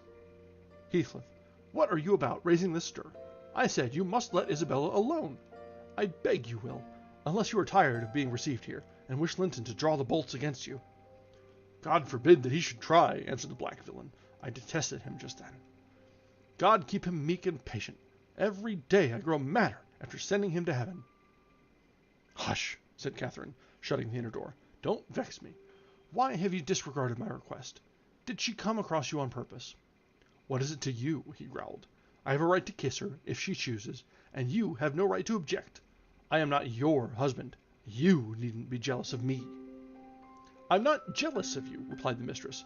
I'm jealous for you. Clear your face. You shan't scowl at me. If you like Isabella, you shall marry her. But do you like her? Tell the truth, Heathcliff. There, you won't answer. I'm certain you don't. And would Mr. Linton approve of his sister marrying that man? I inquired. Mr. Linton should approve, my lady, returned my lady decisively. He might spare himself the trouble, said Heathcliff. I could do as well without his approbation. And as to you, Catherine, I have a mind to speak a few words now, while we are at it. I want you to be aware that I know you have treated me infernally. Infernally! Do you hear? And if you flatter yourself that I don't perceive it, you are a fool. And if you think I can be consoled by sweet words, you are an idiot. And if you fancy I'll suffer unrevenged, I'll convince you of the contrary in a very little while. Meantime, thank you for telling me your sister-in-law's secret. I swear I'll make the most of it, and stand you aside. What new phase of character is this? Exclaimed Mrs. Linton in amazement. I've treated you infernally, and you'll take your revenge. How will you take it, ungrateful brute? How have I treated you infernally? I seek no revenge upon you, replied Heathcliff less vehemently. That's not the plan. The tyrant grinds down his slaves, and they don't turn against him. They crush those beneath them. You are welcome to torture me to death for your amusement. Only allow me to amuse myself a little in the same style, and refrain from insult as much as you are able. Having leveled my palace, don't erect a hovel and complacently admire your own charity in giving me that for a home. If I imagined you really wished me to marry Isabel, I'd cut my throat. Oh, the evil is that I am not jealous, is it? Cried Catherine. Well, I won't repeat my offer of a wife. It is as bad as offering Satan a lost soul. Your bliss lies, like his, in inflicting misery. You prove it. Edgar is restored from the ill temper he gave way at your coming. I begin to be secure and tranquil, and you, restless to know us at peace, appear resolved on exciting a quarrel. Quarrel with Edgar, if you please, Heathcliff, and deceive his sister. You'll hit on exactly the most efficient method of revenging yourself on me. The conversation ceased. Mrs. Linton sat down by the fire, flushed and gloomy. The spirit which served her was growing intractable. She could neither lay nor control it. He stood on the hearth with folded arms, brooding on his evil thoughts, and in this position I left them to seek the master, who was wondering what kept Catherine below so long. Ellen, said he, when I entered, have you seen your mistress? Yes, she's in the kitchen, sir, I answered. She is sadly put out by Mr. Heathcliff's behaviour, and, indeed, I do think it's time to arrange his visits on another footing. There's harm in being too soft, and now it's come to this. And I related the scene in the court, and, as near as I dared, the whole subsequent dispute. I fancied it could not be very prejudicial to Mrs. Linton, unless she made it so afterwards, by assuming the defensive for her guest. Edgar Linton had difficulty in hearing me to the close. His first words revealed that he did not clear his wife of blame. This is insufferable, he exclaimed. It is disgraceful that she should own him for a friend, and force his company on me. Call me 2 men out of the hall, Helen. Catherine shall linger no longer to argue with the low ruffian. I have humoured her enough.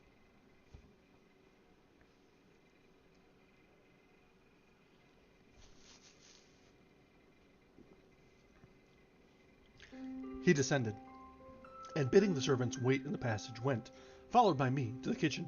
Its occupants had recommenced their angry discussion. Mrs. Linton, at least, was scolding with renewed vigor. Heathcliff had moved to the window and hung his head, somewhat cowed by her violent rating, apparently. He saw the master first, and made a hasty motion that she should be silent, which she obeyed, abruptly, on discovering the reason for his intimation. How is this? Said Linton, addressing her. What notion of propriety must you have to remain here, after the language which has been held to you by that blackguard? I suppose, because it is his ordinary talk, you think nothing of it. You are habituated to his baseness, and, perhaps, imagine I can get used to it too. Have you been listening at the door, Edgar? Asked the mistress, in a tone particularly calculated to provoke her husband, implying both carelessness and contempt of his irritation. Heathcliff, who had raised his eyes at the former speech, gave a sneering laugh at the latter, on purpose, it seemed, to draw Mr. Linton's attention to him. He succeeded, but Edgar did not mean to entertain him with any high flights of passion. I've been so far forbearing with you, sir, he said quietly. Not that I was ignorant of your miserable, degraded character, but I felt you were only partly responsible for that, and Catherine, wishing to keep up your acquaintance, I acquiesced, foolishly. Your presence is a moral poison that would contaminate the most virtuous. For that cause, and to prevent worse consequences, I shall deny you hereafter admission into this house, and give notice now that I require your instant departure. 3 minutes' delay will render it involuntary and ignominious. Ooh. Edgar standing up for himself. Heathcliff measured the height and breadth of the speaker with an eye full of derision. Cathy, this lamb of yours threatens me like a bull, he said. It is in danger of splitting its skull against my knuckles. By God, Mr. Linton, I'm mortally sorry that you are not worth knocking down. My master glanced towards the passage, and signed me to fetch the men. He had no intention of hazarding a personal encounter. I obeyed the hint, but Mrs. Linton, suspecting something, followed, and when I attempted to call them, she pulled me back, slammed the door to, and locked it. Fair means, she said, in answer to her husband's look of angry surprise. If you have not courage to attack him, make an apology, or allow yourself to be beaten. It will correct you of feigning more valor than you possess. No, I'll swallow the key before you shall get it. I'm delightfully rewarded for my kindness to each. After constant indulgence of one's weak nature and the other's bad one, I earn for thanks 2 samples of blinding gratitude, stupid to absurdity. Edgar, I was defending you and yours, and I wish Heathcliff may flog you sick for daring to think an evil thought of me. It did not need the medium of a flogging to produce that effect on the master.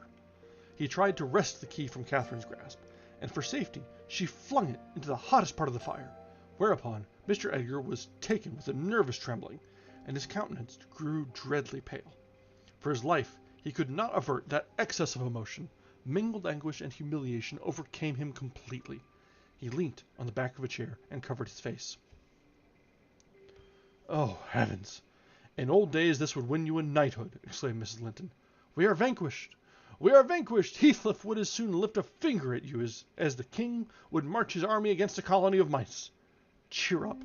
You shan't be hurt. Your type is not a lamb. It's a sucking leveret. I wish you joy of the milk-blooded coward, Cathy, said her friend. I compliment you on your taste, and that is the slavering, shivering thing you preferred to me. I would not strike him with my fist, but I'd kick him with my foot, and experience considerable satisfaction. Is he weeping, or is he going to faint for fear? The fellow approached, and gave the chair on which Linton rested a push. He had better have kept his distance. My master quickly sprang erect, and struck him full on the throat, a blow that would have leveled a slighter man. It took his breath for a minute, and while he choked, Mr. Linton walked out by the back door into the yard, and from thence to the front entrance. There! You've gone with coming here, said Catherine. Get away now. He'll return with a brace of pistols and 6 assistants. If he did overhear us, of course, he'd never forgive you. You've played me an ill turn, Heathcliff, but go, make haste. I'd rather see Edgar at bay than you. Do you suppose I'm going with that blow burning in my gullet? He thundered. By hell, no. I'll crush his ribs in like a rotten hazelnut before I cross the threshold. If I don't floor him now, I shall murder him sometime. So, as you value his existence, let me get at him. He is not coming, I interposed, framing a bit of a lie. There's the coachman and the 2 gardeners. You'll surely not wait to be thrust into the road by them. Each has a bludgeon, and master will, very likely, be watching from the parlor windows to see that they fulfill his orders. The gardeners and coachmen were there, but Linton was with them. They had already entered the court. Heathcliff, on the second thoughts, resolved to avoid a struggle against 3 underlings. He seized the poker, smashed the lock from the inner door, and made his escape as they tramped in. Mrs. Linton, who was very much excited, bade me accompany her upstairs. She did not know my share in contributing to the disturbance, and I was anxious to keep her in ignorance. I'm nearly distracted, Nellie, she exclaimed, throwing herself on the sofa. 1,000 Smith's hammers are beating in my head. Tell Isabella to shun me. This uproar is owing to her. And should she or anyone else aggravate my anger at present, I shall get wild. And, Nellie, say to Edgar, if you see him again tonight, that I am in danger of being seriously ill. I wish it may prove true. He has startled and distressed me shockingly. I want to frighten him. Besides, he might come and begin a string of abuse or complainings. I'm certain I should recriminate, and God knows where we should end. Will you do so, my good Nellie? You are aware that I am no way blamable in this matter. What possessed him to turn listener? Heathcliff's talk was outrageous, after you left us. But I could have diverted him from Isabella, and the rest meant nothing. Now all is dashed wrong, by the fool's craving to hear evil of self that haunts some people like a demon. Had Edgar never gathered our conversation, he would never have been the worse for it. Really, when he opened on me in that unreasonable tone of displeasure after I had scolded Heathcliff till I was hoarse for him, I did not care hardly for what they did to each other, especially as I felt that. However, the scene closed. We should all be driven asunder for nobody knows how long.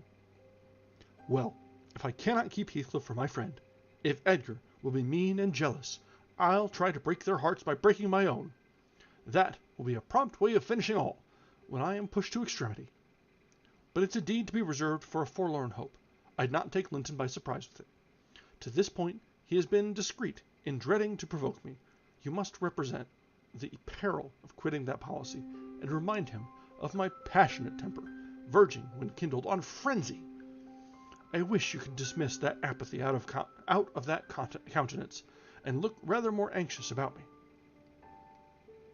That stolidity with which I received these instructions was, no doubt, rather exasperating, for they were delivered in perfect sincerity.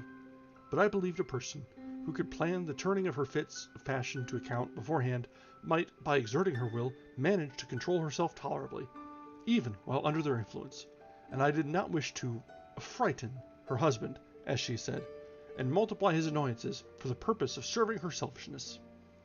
Therefore, I said nothing when I met the master coming towards the parlor, but I took the liberty of turning back to listen whether they would resume their quarrel together. He began to speak first. "Remain where you are, Catherine," he said, without any anger in his voice, but with much sorrowful despondency. "I shall not stay. I am neither come to wrangle nor be reconciled, but I wish just to learn whether, after this evening's events, you intend to continue your intimacy with—" "Oh, for mercy's sake!" interrupted the mistress, stamping her foot. "For mercy's sake, let us hear no more of it now. Your cold blood cannot be worked into a fever. Your veins are full of ice water, but mine are boiling, and the sight of such chillness makes them dance." "To get rid of me, answer my question," persevered Mr. Linton. "You must answer it, and that violence does not alarm me. I have found that you can be as stoical as anyone when you please. Will you give up Heathcliff hereafter, or will you give up me? It is impossible for you to be my friend and his at the same time, and I absolutely require to know which you choose." "I require to be let alone!" exclaimed Catherine, furiously. "I demand it! Don't you see I can scarcely stand? Edgar, you leave me!" She rang the bell till it broke with a twang. I entered leisurely. It was enough to try the temper of a saint. Such senseless, wicked rages! There she lay, dashing her head against the arm of the sofa, grinding her teeth, so that you might fancy she would crash them to splinters. Mr. Linton stood looking at her in sudden compunction and fear. He told me to fetch some water. She had no breath for speaking. I brought a glass full, and as she would not drink, I sprinkled it on her face. In a few seconds she stretched herself out stiff, turned up her eyes, while her cheeks, at once blanched and livid, assumed the aspect of death. Linton looked terrified. "There is nothing in the world the matter," I whispered. I did not want him to yield, though I could not help being afraid in my heart. "She has blood on her lips," he said, shuddering. "Never mind," I answered tartly. And I told him how she had resolved, previous to his coming, on exhibiting a fit of frenzy. I incautiously gave the account aloud, and she heard me, for she started up, her hair flying out of her shoulders, her eyes flashing, the muscles of her neck and arms standing out preternaturally. I made up my mind for broken bones, at least, but she only glared about her for an instant, and then rushed from the room. The master directed me to follow. I did, to her chamber door. She hindered me from going further by securing it against me. As she never offered to descend to breakfast the next morning, I went to ask whether she would have some carried up. "No," she replied peremptorily. The same question was repeated at dinner and tea, and again on the morrow after, and she received the same answer. Mr. Linton, on his part, spent his time in the library, and did not inquire concerning his wife's occupations. Isabella and he had had an hour's interview, during which he tried to elicit from her some sentiment of proper horror for Heathcliff's advances.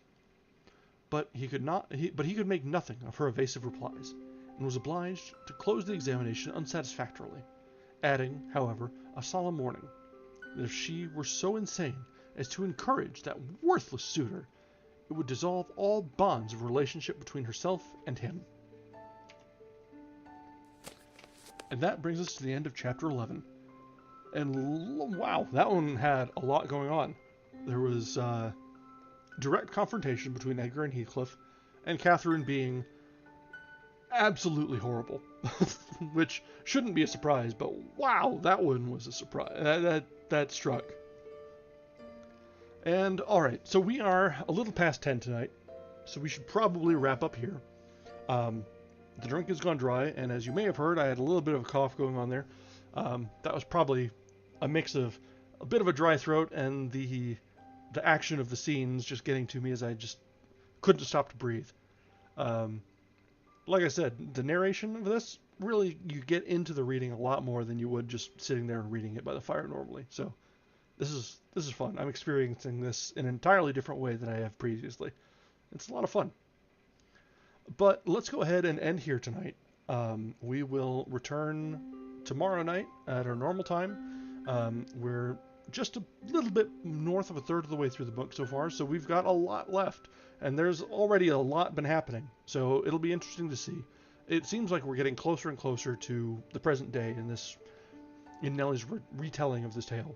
So it'll be interesting to see if it does get to the present day, if we find out more, or if the entirety of the tale is just backstory and Nellie telling what she's seen and how she's experienced. But we'll see more tomorrow. So let's go ahead and finish up here tonight, and I'll see you. I'd like to thank you all very much for sitting with us tonight and enjoying this book together. This is one of the great classics. As I'd mentioned earlier, it's got very quotable lines. People put tattoos on themselves with the tree and the quote. So there's a lot of cultural awareness of this book, if not actual readings. So it's good to really experience it this way. So let's go ahead and wrap things up for tonight, and I'll be sure to grab a Ricola tonight and soothe the throat, so we'll be ready and fresh for tomorrow. Alright, thanks so much guys, and I hope everyone has a wonderful evening.